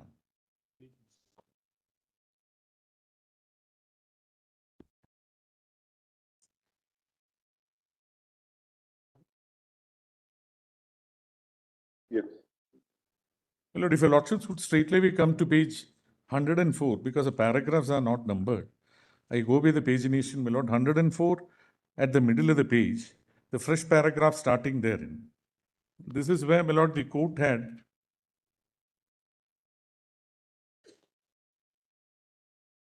Yes. my lord, focused on the issue. It would thus appear that of the 5 respondents mentioned above, 3, namely Shamsher Bahadur, Gurudev Singh and Hansraj Khanna, had their names on the roll of advocates of the Punjab High Court before they were appointed as district judges. In other words, they were practicing as advocates at the time they were so appointed. 2 of them, and this is where, my lord, the issue frontally came up for consideration. Harbans Singh and P.R. Sawhney did not have their names factually on the roll when they were appointed as district judges. P.R. Sawhney, it appears, had his name so enrolled on 20th of October 1959, that is after his appointment as district judge. We are inviting to this distinction amongst the respondents at this stage, because as will appear later, this distinction has some bearing on one of the arguments made before us on behalf of the appellant. Now, my lords, the next page, or the same page, my lord, the last paragraph. Now, the argument that the learned counsel for the appellant is ranged over a wide field, but the point for decision is a narrow one and depends on whether respondents 2 to 6 fulfill the requirements of clause 2 of Article 233 of the Constitution when they were appointed as district judges by R1. That clause lays down that a person not already in the service of the union or the state shall only be eligible to be appointed a district judge if 1, he has been for not less than 7 years an advocate or a pleader, and 2, is recommended by the High Court for appointment. As to the second requirement, no question arises here, because admittedly 2 to 6 were recommended by the High Court for their appointment. Then, my lords, please come down, and then a sentence which starts in the same paragraph. Secondly, that is after the Legal Practitioners Act is referred to. Secondly, he has submitted that by reason of the use of the present perfect tense has been, in clause 2 of Article 233, the rules of the grammar require that the person eligible for appointment must not only have been an advocate or pleader before, but must be an advocate or pleader at the time he is appointed to the office of the district judge. Therefore, this is a pointed issue. Yes. Now, after this, my lord, if your lordships kindly come to page 110 in the middle, the paragraph which starts there, the fresh paragraph starting therein, and towards the middle of that, after Article 124 and 217 are referred to. And this is where, my lord, the court says, and this is a much quoted provision, statement. Article 233, if your lordships have got it. Article 233 is a self-contained provision regarding the, You are at 107. my lord, 110, my lord, 110. Fresh paragraph starting at 110. 110. That starts with the word learned counsel for the appellant. My lord, I'm skipping some of them. And then if your lordships come about 10 lines below that, the sentence starts with Article 233 is a self-contained provision. That we have already read. Yes. I just give me 1 minute, my lord, so that I can complete my submission. On the contrary, when Mr. Bhushan was arguing, Sorry. Yes. Mr. Patwali was arguing. no, when Mr. Bhushan opened the argument, Yes, yes. we said that this directly is the point. Yes, my lord. No, my lord. When your lordships kindly come to page 112, last line. My lord, why I keep inviting your lordship's attention to this is that this is a ratio. And this has been completely misconstrued, if I may say so, with great respect. When it comes to Dheeraj More. The last line at page 112. It specifically says that if a person is in service of the union or state, no qualification is required. The qualification is required if he is not in the service and if he is an advocate, then that 7 years embargo is required. That's correct. But to say that therefore, if you are applying as an advocate, the fact that you have been in service disentitles you to apply for the post because you are not an advocate on the date of the service, on the date of the application, is what ultimately my lord Dheeraj More comes to. That is nowhere my lord mentioned. We find that Dheeraj More does not correctly consider both That's right. Ram That's right. That's right. On this crucial aspect as to my lord present tense, present past tense. Both the judgments have been misread. Yes. Both Dheeraj More and Satyanarayan Singh, my lord, which is also part of this. The Chief Justice pointed out, Yes. paragraph 110, which I think he wanted you to. Page 110. Yes. Settles the issue now. It says, subsection 2 of 233 deals with only lawyers and lawyers have the qualification. That's right. 231 is common, no qualification is prescribed. That's the only thing. And, if somebody has understood Rameshwar, there's no difficulty at all. And then subsequent judgment also someone rightly understood to mean with respect to service. Endeavour also says that. He said, Same thing, but only says that when you are appointing a person from a service, he shall be only from the judicial service. Yes. that's correct. That Because it draws a distinction to the earlier service where they, from the civil service also somebody has been taken. Yes. No, they clarified it. Yes. You know, in 1985, there was a watershed. your side can conclude today. Sorry, my lord? Yes, yes. Your side can conclude today. I don't know, my lord. See. My lord, I'll take another 10 minutes. I'll stay within my allocated time. I won't go beyond that. Fortunately, so far, everybody has been keeping the time. Pointed. No, we'll do that, my lord. I think all of us will do that. Unless, my lord, there is some issue which arises on which your lordships would require assistance. My lord, in which case, my lord, we may have to assist your lordships with some extra allocated time. But apart from that, my lord, I'll.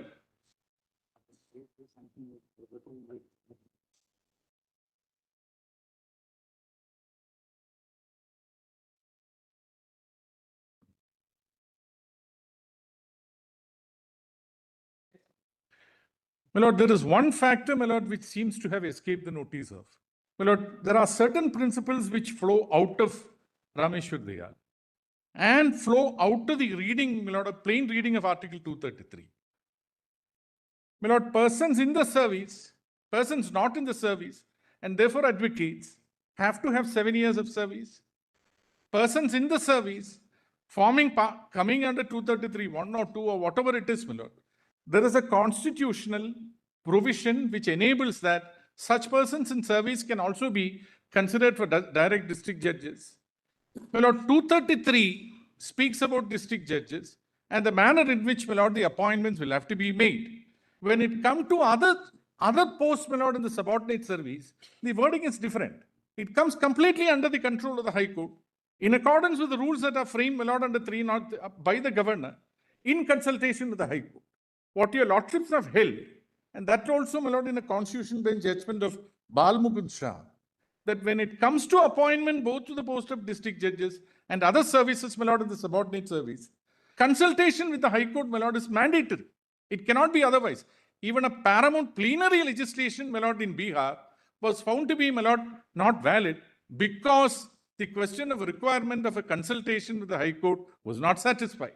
Point is this, my lord. Therefore, a constitutional provision, Agree. which is, sorry. What we try to understand, what you are saying is right. Yes, See, now, if you understand the scheme, yes, as we understand it, yes, my lord. it puts the judicial officer at the higher pedestal. Yes, That's the reason why, yes, that is the reason why it did not prescribe any qualification, number one. yes, Number two, yes. it has given to the respective high court to frame the rules. Correct. On the contrary, as a lawyer, whoever is to be qualified, it has been mentioned under the constitution. That's right. So No. 233(1) is meant for everybody. That's right. Who's to appoint, how to appoint.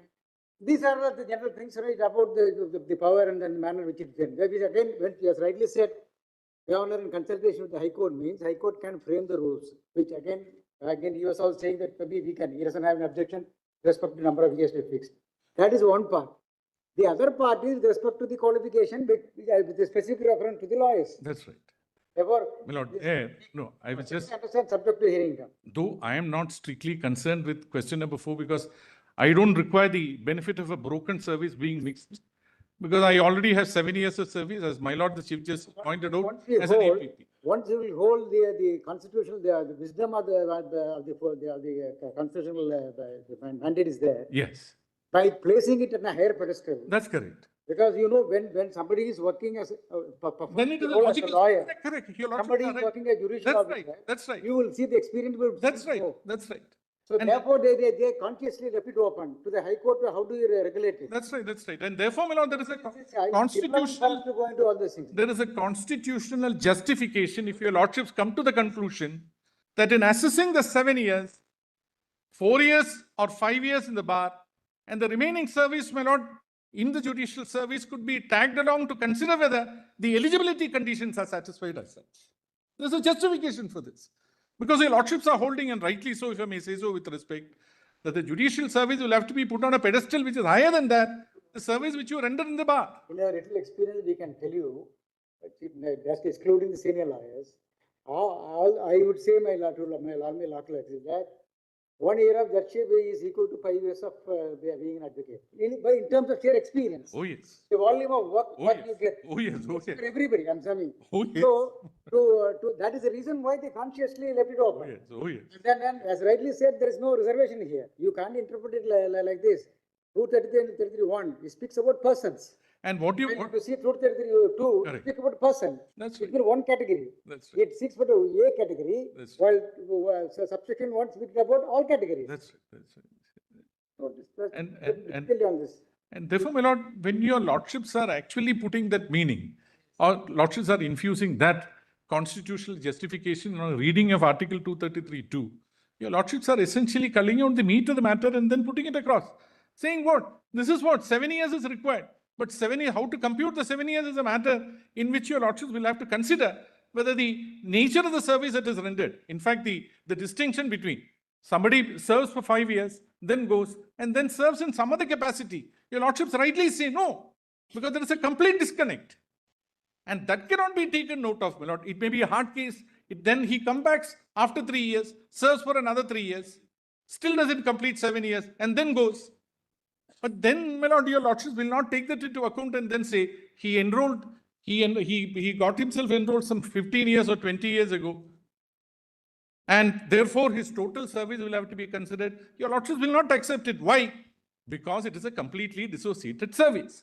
But why your lordships at the same time would accept a case where he has been in judicial service and therefore tag along the service which he has rendered for the purpose of considering whether this is eligibility under 233(2), your lordships will take note of the fact that the service which he renders is in the same category. The spectrum is the same. That could be the constitutional justification. My lord, coming back to what Dheeraj Moore has held, just come to paragraph 45 alone, my lord. That's the conclusions, 47. And this is where, my lord, we would respectfully submit that your lordships may have to That has been read to us. pointedly overrule. Sorry. Para 47 has been read to us. Yeah, it has been read. Dheeraj Moore, you're taking something, giving something else. Both para 47 of Justice Mishra's judgment as well as the judgment of Justice Bhatt. That's right. That's right. Those do not lay down the law correctly, my lord, in my most respectful submission. Starting from paragraph 45. Yes, volume, Dheeraj Mohan, if your lordships have it. We answer the references under the members of the judicial service of the state can be appointed as district judges by way of promotion or limited competitive examination. Fair enough. The governor of the state is the authority for the purpose of appointment, promotion, posting, and transfer. The eligibility is governed by the rules framed under 234 and 235. Fair enough. Under 232, an advocate or a pleader with 7 years can be appointed as district judge by way of direct recruitment in case he is not already in the judicial service of the union or a state. Obfuscates the service which he had rendered as an advocate prior to him entering into the service. And to that extent, therefore, my lord, what is mentioned in 4 also, for the purpose of Article 233(2), an advocate has to be continuing in practice for not less than 7 years as on the cutoff date and at the time of appointment as a district judge, which also, my lord, takes it beyond the date on which the selection itself is considered. Members of the judicial service having 7 years experience of practice before they have joined the service or having combined experience of 7 years as lawyer and member of the district are not eligible to apply for direct recruitment as a district judge. My lord, these 3 or 4 principles, my lord, culled out in paragraph 47 in our respectful submission, my lord, lordships may have to reconsider. The rules framed by the High Court prohibiting judicial service officers from staking claim to the post of district judge again suppose reserved for advocates. The euphemism or what is stated as post reserved for advocates, where is anything reserved for advocates, my lord? By way of direct recruitment cannot be said to be ultra-vires and are in conformity with Articles 14, 16 and 233 of the Constitution of India. My lord, I am not really concerned with the virus of the rules, my lord, in the Delhi Judicial Service because that doesn't contain this prohibition. At any rate, my lord, I don't fall within that. It doesn't contain such a provision. I think only 2 high courts contain this. And therefore, my lord, but since your lordships are considered on a broad spectrum basis, such rules, my lord, if they contain a prohibition, may not stand the test of Article 14 and 16. Firstly, for the reason that advocates do not have a quota. Secondly, when you are considering direct recruitment to a public service, and therefore 14 and 16 straight away apply. My lord, the rest of the things have been argued. My lord, I'm grateful to your lordships. Yes, madam.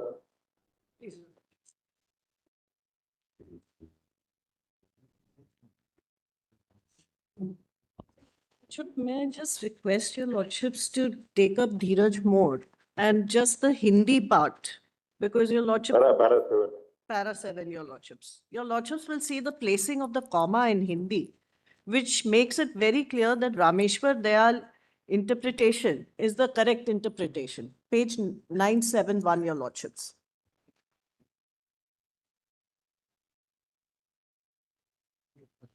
Lordships, page 970 is the English and 971 is the Hindi.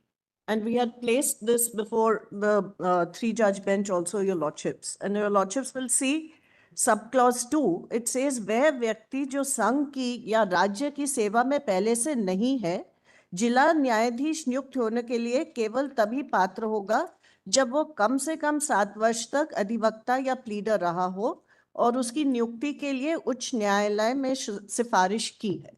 So the only mandate in this is that anybody who doesn't belong to the judicial service as interpreted in Chandra Mohan, your lordships, will compulsorily require 7 years. As far as the judicial service is concerned, your lordships, the 309 rules which are prescribed by the High Court will apply, because that itself has to be an advocate, has to take an exam and so on and so forth.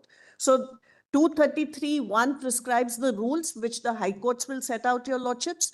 And thereafter, your lordships, if a person is ordinarily not coming through the judicial service process, your lordships, has to minimum have an advocate's qualification and practice as 7 years. So that is the import of 233, your lordships. As That's what Rameshwar Dayal. That's what Rameshwar. And qualification is not provided for in-service candidates.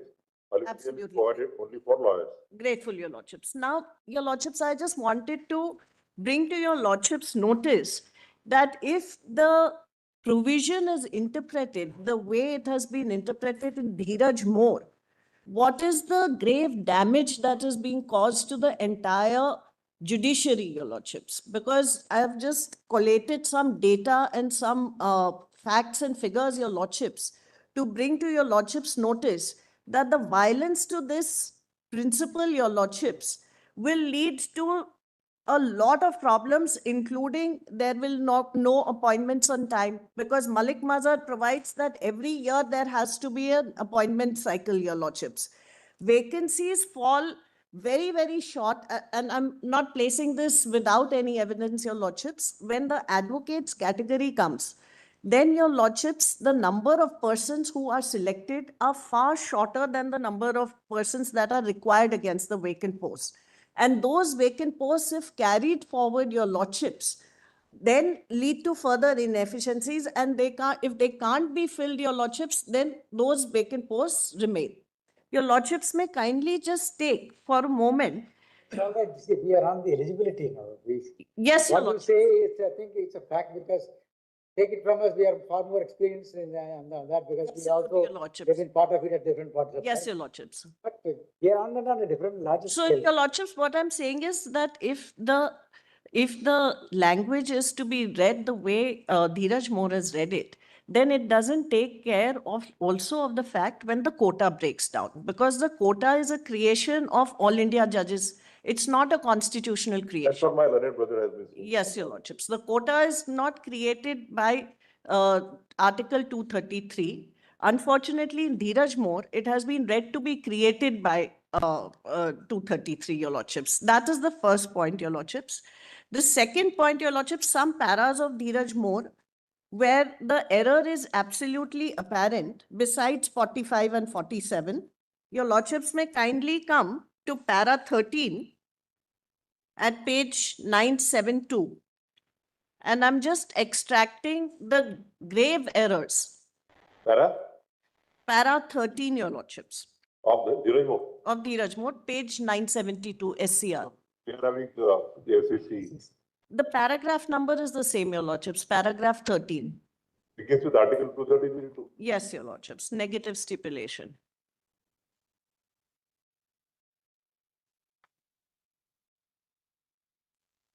Your lordships, the very first That sentence. we have already read. Yes. Para. What I'm pointing out, your lordships, is the last three lines, which is glaring error, which your lordships will probably put in inverted commas. Article 233(2) nowhere provides eligibility of in-service candidates or consideration as district judges concerning a post requiring 7 years practice as an advocate or a pleader. Requirement of 7 years experience for advocate or pleader is qualified with the rider that he should not be in service of union or of state. This qualification, your lordships, is read into 233. So three things have been read into 233 by Dheeraj Moore, your lordships. One is that judicial officers are excluded from consideration for the post. Secondly, your lordships, what has also been read into this is that the judicial service people cannot be considered for the post. So all these things have been read in. The other thing that has been read in, your lordships, has been in practice. So the cutoff date on which he must be an advocate, that is in para 14, your lordships. In fact, in para 13 itself, if your lordship just sees above Article 50 quotation, it also talks about that thus it is clear that the members of judicial service for appointment of in-service candidates is by way of promotion. So LCE also in a way is given a go by. Your lordships, it says only by promotion, because LCE also is not just a time-bound promotion. There is an I didn't get your submission. Your lordships will see in the middle of this paragraph. What I'm saying is these. No, para 13. Para 13 towards almost the end of it, your lordships, just about half a para before Article 50. The requirement of 7 years experience. Your lordships, where it says there are two separate streams provided. Your lordships, I had read this part. Just Article G in the SCC. So there are two separate. Yes, your lordships. Now, all this is read into 233. Article 233 provides two sources of recruitment, one from judicial service and the other from advocates or pleaders.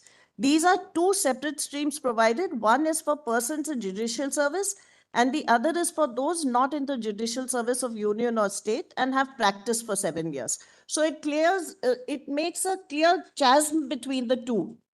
The expression in service of the union or the state has been interpreted in Chandra Mohan to mean judicial service, not any other service of union or state. So far, so good, Your Lordships. Now, Your Lordships, this sentence.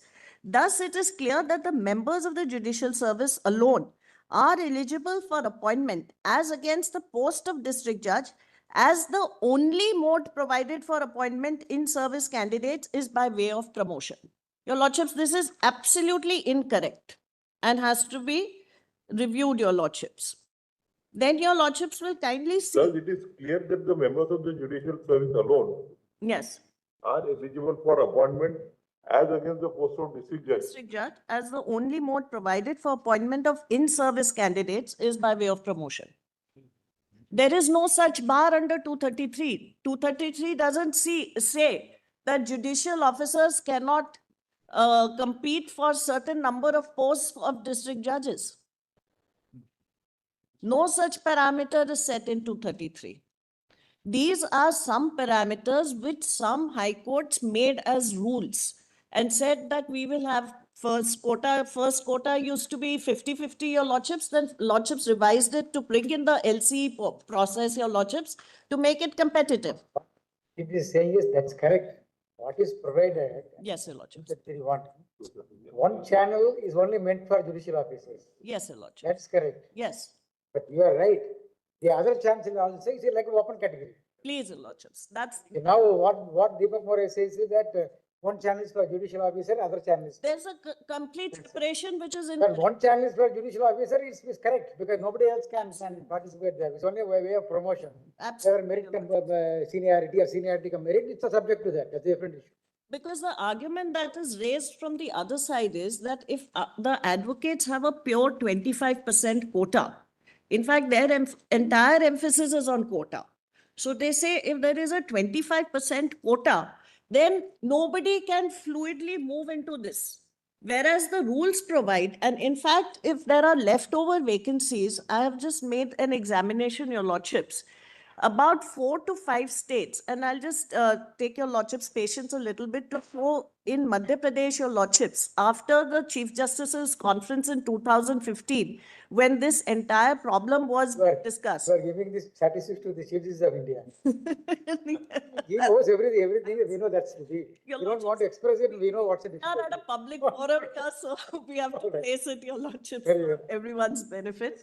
So, Your Lordships, 2015, the Chief Justice's meeting takes place in which it is deliberated and decided that every High Court, depending on the caliber of its district judges or the lawyers, Your Lordships, will decide as to how to have the best merit, Your Lordships. So, in Madhya Pradesh, Your Lordships may kindly take this volume 6A for a moment. Tell us orally, we will not go because while interpreting the constitutional provisions, we did not go on the data. Yes. So Your Lordships will see that Madhya And Pradesh. each one of us. Yes, Your Lordships. Coincidentally, there is no member directly from the VAR here on the bench. Yes, Your Lordships. Everybody has had experience in his own High Court, and some of us in more than one High Court. Because Lordships are very aware of the rules.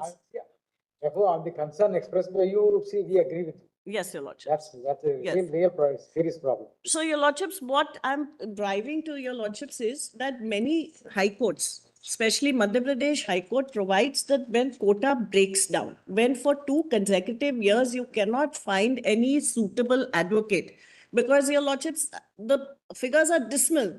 1 out of 16 people are selected in the advocates category, Your Lordships. When it breaks down, and the breakdown point is also decided after 2 years. When it breaks down, then how do we fill these? Let us not go into those. Your Lordships. So if the eligibility itself is knocked off of these judicial members, Your Lordships, the efficiency of the service is at stake. That is the point I'm making. Shetty Commission has already elaborately considered that, and we are Yes, Your Lordships. You have seen the report of the Shetty Commission. Very well. Now, Your Lordships, one more point I wanted to make is para 33 of Dheeraj More, is where it very cursorily rejects our argument on Article 14 and 16, which is the deprivation of opportunity. Paragraph 33, Your Lordships.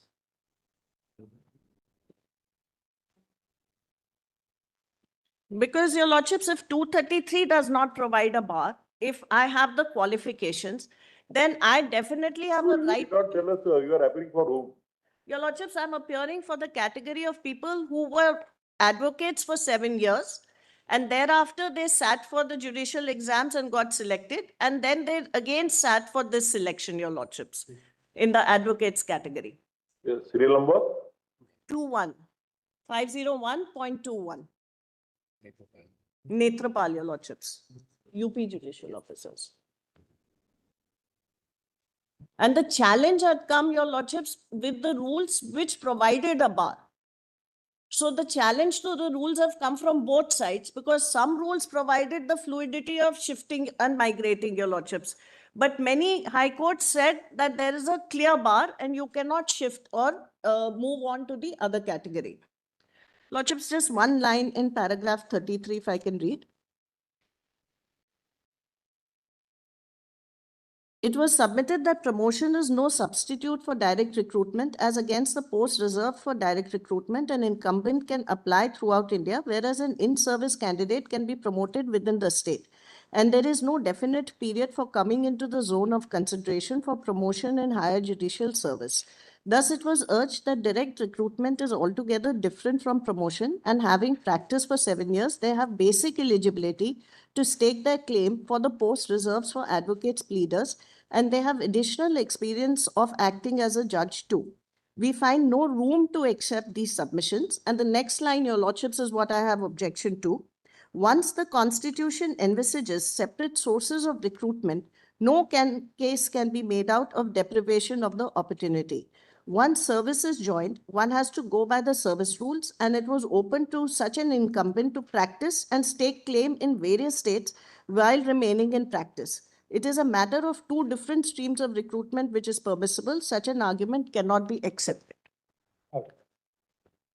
The other aspect, Your Lordships, which I will not cite, Your Lordships, but I put in the compilations, is with regard to the pragmatism of the interpretation of constitutional provision. And just one figure, Your Lordships, that we have only 21 judges to every 10 lakh people, Your Lordships. That being the situation, Lordships are always at pains that even one vacancy should not be left, Your Lordships. Given that aspect, Your Lordships, if there is a bar which is read into a provision, Your Lordships, it's going to be very, very against the judicial efficiency, Your Lordships. I'm very grateful.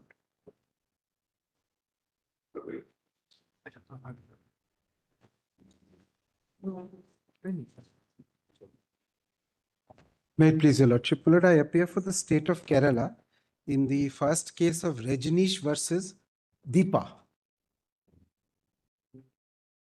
Lord, Mr. Naidu is appearing for Rajneesh. So, my Lord, I will not take too much time on the facts. My Lord, we all have a restriction of time. So, my Lord, I'll leave it to him, my Lord, to give you, go into details. Time. You have to begin at 3:45, you are beginning at 3:30. Yes, my Lord.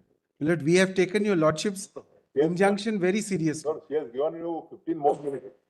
No, my Lord, I'll try to conclude in 15 minutes. My Lord. No. Vibha Datta Makia, ma'am, she was allotted half an hour. Lordship. She concluded in 15 minutes. So you have 15 more minutes. Or Dr. Singhvi can begin today after you. Yes, brevity of words. We appreciate that. My Lord, whatever your Lordship says, my Lord, I am prepared to. Lord Pope. Lord take little delight from garnish of words and garnish of flowers.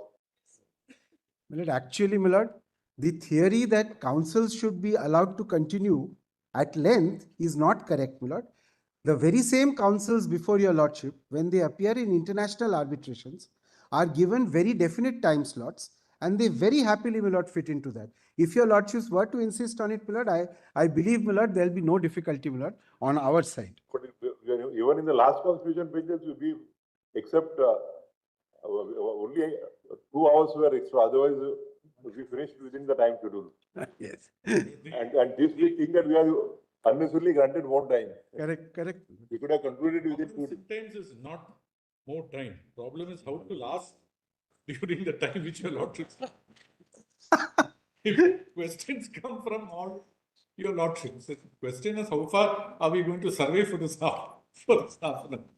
Especially when your lordships view already falls your lordships, then there is not much for us to say. That's always difficult for the third or fourth council. And the starts can take his own time. So. Yes, please. You are 50.1. Yes. Rajneesh versus K. Deepa, and the respondents, my lord, include the state of Kerala. Now, Rajneesh was a person, I will summarize, my lord, the fact in one sentence.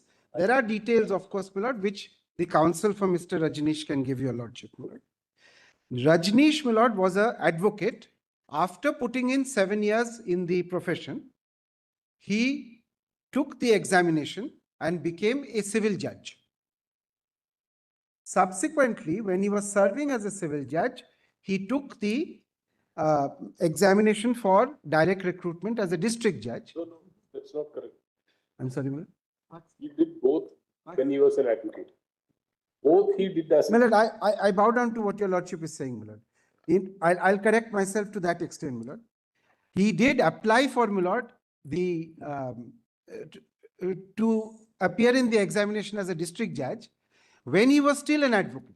But, my lord, his appointment came after, my lord, he was already serving as a civil judge. He was, my lord, I'm sorry, my lord, not civil judge, Munsif magistrate. So, my lord, this person, my lord, was then given liberty by the High Court on his application to demit office, my lord, as a as a Munsif magistrate and get posted, my lord, as district judge. This was challenged by Deepa and some others, my lord, and the High Court, my lord, held, the learned single judge held that this could not be done. The division bench held that, upheld that judgment. Now, those are the very short facts, my lord, of the 4 questions which your lordship has raised. So whether that Rajneesh is in service now? Yes, he is in service now. He is protected. He is protected by this court. Yes, he is in service now, my lord. And what is more, my lord, the state has taken a stand categorically in his favor. Now, my lord, therefore, I am only going to address your lordship as the counsel for the state on A and B questions. Not on C and D questions, my lord. I am not concerned with that. A and B question, whether a judicial officer who has already completed 7 years in bar, being recruited for subordinate judicial service, would be entitled for appointment as additional district judge against the bar vacancy. Whether the eligibility for appointment is to be seen only at the time of appointment or at the time of application, or both. I will not address, my lord, the other 2 questions. Now, my lord, 233, as your lordship has seen many, many times now, has 2 conditions. One is, I am going to call that, my lord, the 7-year rule. And the second one is, my lord, the in-service rule. These are the 2 parts, my lord, of 233. On 7 years rule, my lord, my respectful submission is that the judgment in Vijay Kumar Mishra is correct for the reasons given there, particularly, my lord, 4 paragraphs, my lord, of the judgment of Justice Sapre. If I may just place, my lord, those 4 paragraphs, my lord, and move on from this topic. The proposition is that given is that selection and appointment. Yes. Are 2 separate things. Separate things, and appointment only takes place when he is actually appointed. The question, my lord, is whether the proposition that we are therefore making is this: a candidate can become eligible under Article 233(2) of the Constitution after putting in 7 years of practice, but the same does not have to be continuous leading up to the date of the appointment. It can be 7 years at any stage of his working life. This is the proposition. So you want to the argument of Arvind Datta that suppose he practices for 3 years back somewhere for Yeah. 10 years, Yes, again practices for 4 years, yes. will be eligible. He would be, my lord. Because, my lord, he has put in 7 years at some stage of his career. But of course, my lord, as far as this particular person is concerned, he has put in 7 years continuously. But there is a gap between him putting in that service and, my lord, the appointment. My lord, my lord is absolutely right. He was, what? There is no gap between the application and the advocacy. On the date of the application, he had continued. He was, 7 years of yes, practice. correct, my lord. But, my lord, on the date of appointment, Prima facie, we are of the view yes. is that the eligibility has to be considered on the date of the application, not on the date of the appointment. Very well, my lord, but I'm submitting, my lord, that even if on the date of appointment, my lord, even if there is a gap between the date of application and the appointment, and even if your lordship were not to take that period as being, my lord, covered, even then 233 is satisfied. That's what I'm submitting, my lord. Because, Sorry. yes, my lord, just let me place those 4 paragraphs, my lord, of Justice Sapre's judgment. Vijay Kumar Mishra, your lordship is looking at from page 76, 876, volume 3.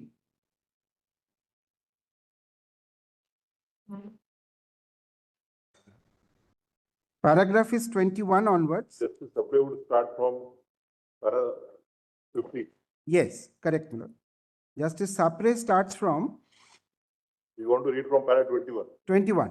Mr. Ranjit Kumar. Mr. Ranjit Kumar, because he, my lord, makes a very pointed submission.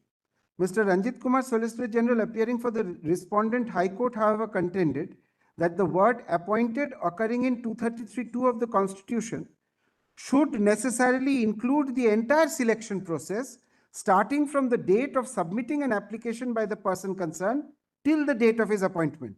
It is his submission that if any such person is found to be in the service of the union or the state, as the case may be, on the date when he has applied, then such person would suffer the disqualification prescribed in clause 2 of article 233 and would neither be eligible nor to apply nor be eligible for appointment to the post of district judge. So the clear, my lord, submission. Para 22. This submission, though looks attractive, is not acceptable. Neither the text of the article nor the words occurring in article 233(2) suggest such an interpretation. Indeed, if his argument is accepted, it would go against the spirit of article 233(2). My learned brother, for rejecting this argument, has narrated the consequences which are likely to arise in the event of accepting such argument, and I agree with what he has narrated. In my view, there lies a subtle distinction between the words selection and appointment in service jurisprudence. Praful Swain is referred to. When the framers of the Constitution have used the word appointed in clause 2 of 233 for determining the eligibility of a person with reference to his service, then it is not possible to read the word selection or recruitment in its place.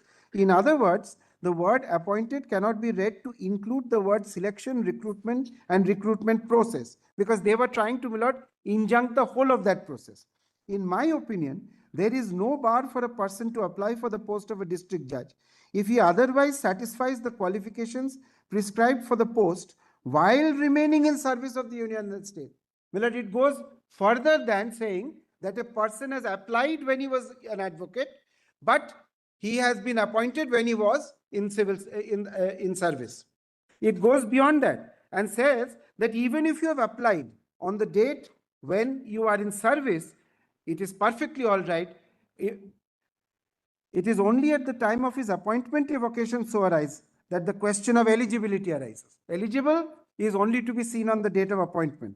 Denying such person to apply for participating in selection process when he otherwise fulfills all conditions prescribed in the advertisement by taking recourse to clause 2 of 233 would, in my opinion, amount to violating his rights guaranteed under 14 and 16. It's a settled principle of the rule of interpretation that one must have regard to the subject and object. To interpret a statute in a reasonable manner, the court must place itself in the chair of the legislature. So done, the rules of purposive construction have to be resorted to so that the object is fulfilled. Similarly, it's also a recognized rule of interpretation, etc. So,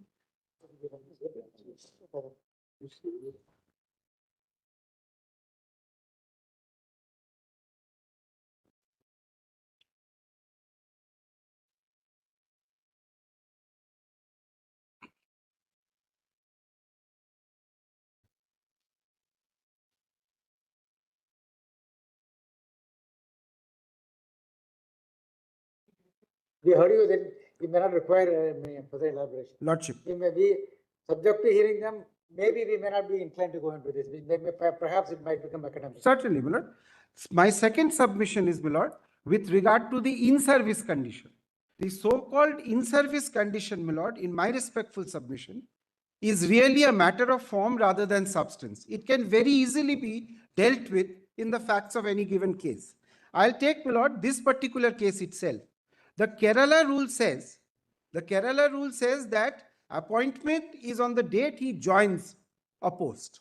So when he joined the post, after, my lord, he was discharged or allowed to step down from, my lord, the position of a municipal magistrate. It is not the date on which he is offered the employment that, my lord, is relevant.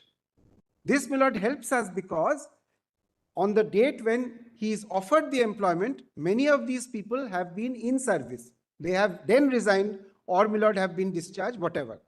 Now, the reason why, my lord, I say so is this. Two things, my lord. Number one, my lord, ultimately, it is a question of, my lord, offer and acceptance. It's a contractual situation. So the letter which offers appointment is only an offer. At that stage, he is not yet an appointed judge. So the contra interpretation accepted. Yes. Nobody would even venture to write the examination. Exactly, my lord. Not resign and come, and nobody can. No, say, then, my lord, it's not say what practicable. would happen. It's not practicable. Nobody would come. Not practicable, but, my lord, legally also unnecessary. To give up this post. Yes. Then he has to decide if he doesn't get into a district judge post, Yes. he has to go and practice because he can't go back. No, he has to go to practice. Come. He can only go and practice again, my lord. That's correct. So therefore, my lord, what we are saying is that treat it from a point of view of principle. After all, my lord, every contract of employment is a contract. So when he is offered that employment, that's not the date of appointment. It's when he accepts it. It is like civil service, no IAS and IPS, you can write. You continue. Yes. You defer it and then you can write again. Correct, my lord. If you get postal service, you can still go for You can IPS, go for a better thing. You can go Yes. for IAS, you can go for IFS. Correct. Commission notes that and says in all these other services, Yeah, lower service, no, no. but We will not, it will not be necessary, but we also said interpreting a constitution. Yes. In common parlance, if a person who is selected as an Ayat Tahsildar can apply for IAS, central service, Correct. while he is working as a. True, my lord. And here, my lord, what I'm saying is, my lord, there is no problem with him actually being in service. When he is in service, he is then offered employment in a different service. He then decides to accept it or not to accept it. But there can be a situation. I don't know. His service will, that category will start from day one. Yes, it will not. My lord, then what will? You will have to forgo whatever benefits or advantages, disadvantages of the past service. That's all, my lord. That's all. But he will accept that appointment. And then it will be disastrous for the institution also. Yes. Somebody Then you will be losing, my lord. Your lordship will be losing. Your lordship will be losing somebody who is admittedly, my lord, a very competent person. Now, my lord, one thing I should show your lordship, my lord, this principle of acceptance and offer and acceptance is, my lord, confirmed, not this. My lord, the rule, the Kerala rule, my lord. Yes.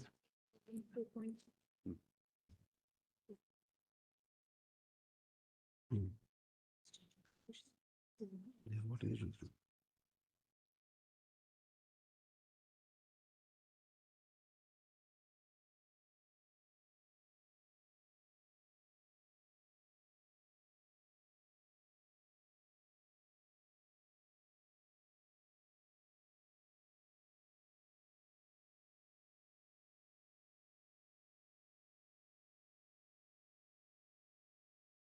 So, my lord, page volume 4. Just a minute. Yes, I'm sorry.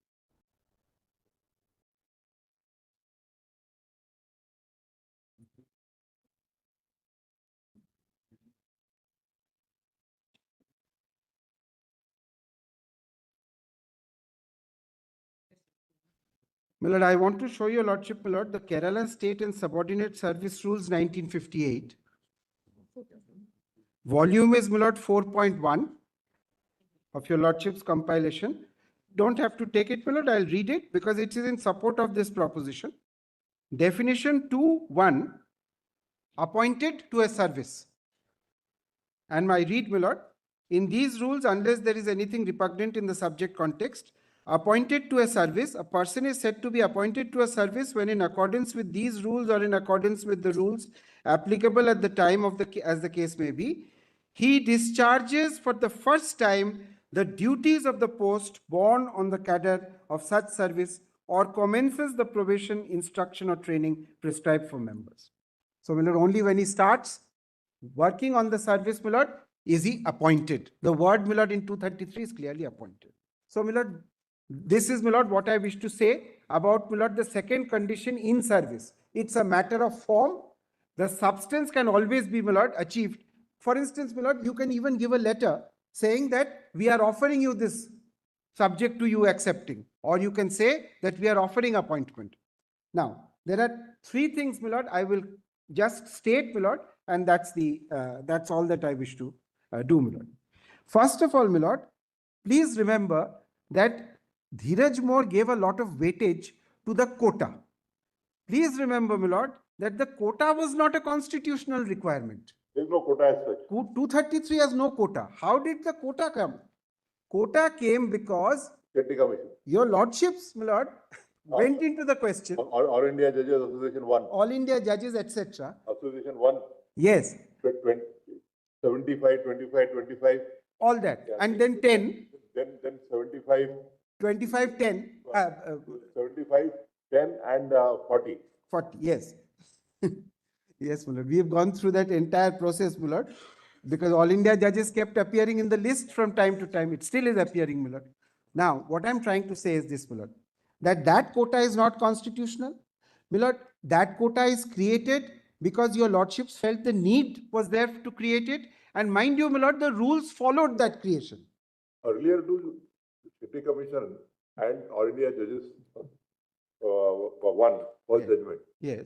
The appointments were only through promotion. Through promotion. There was no direct district, there was no avenue for the lawyers to directly come in. Does not. It has been provided by the first judgment so as to give incentive Yes. to the lawyers to join and so that the fresh blood is infused. Lordship. So that quota has come by, not by the constitution, by our judicial process. By judicial pronouncement.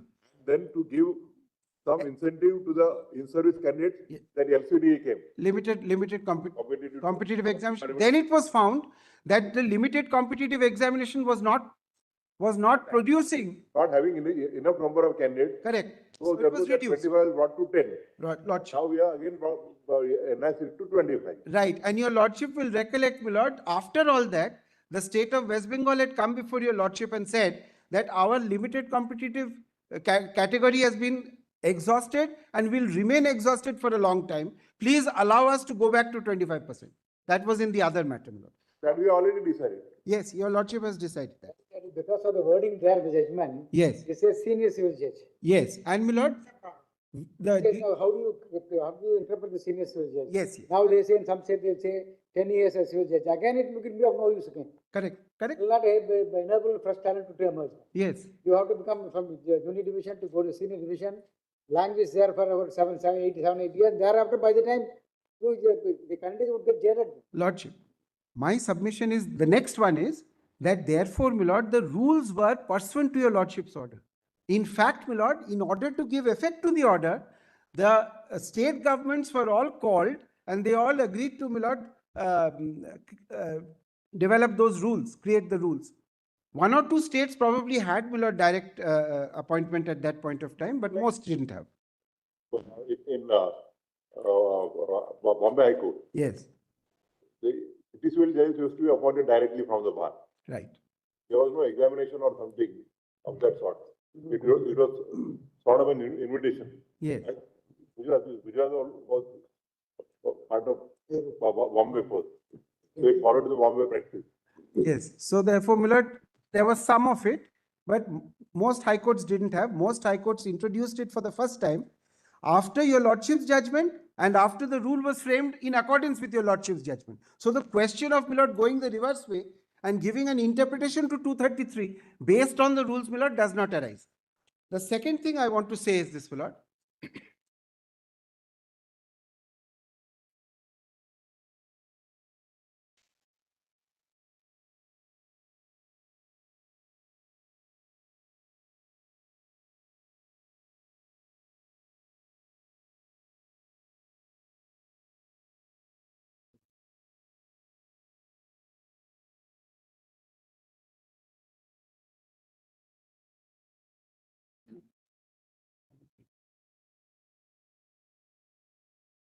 Yes.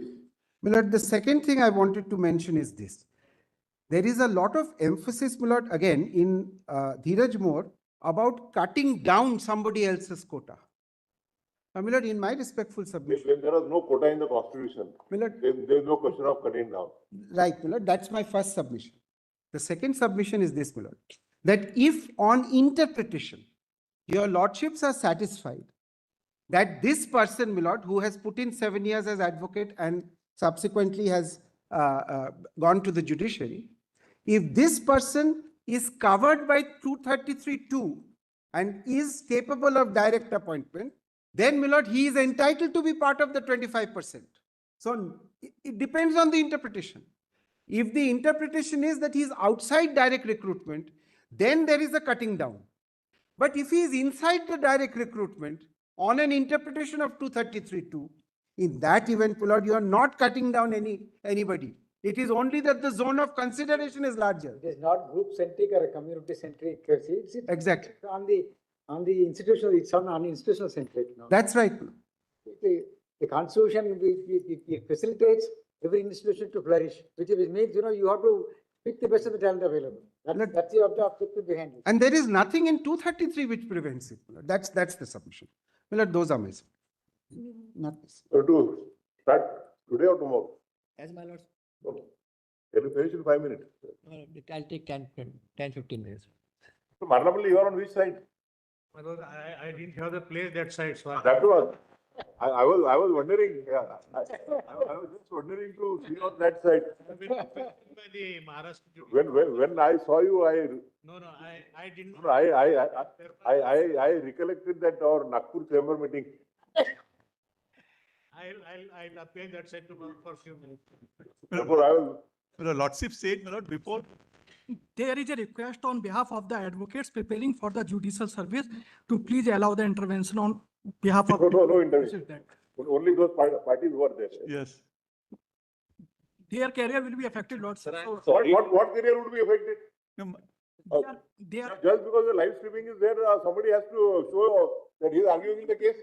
that is not, Lord. No more intervention. Whatever timetable is given, that will be followed. Please allow.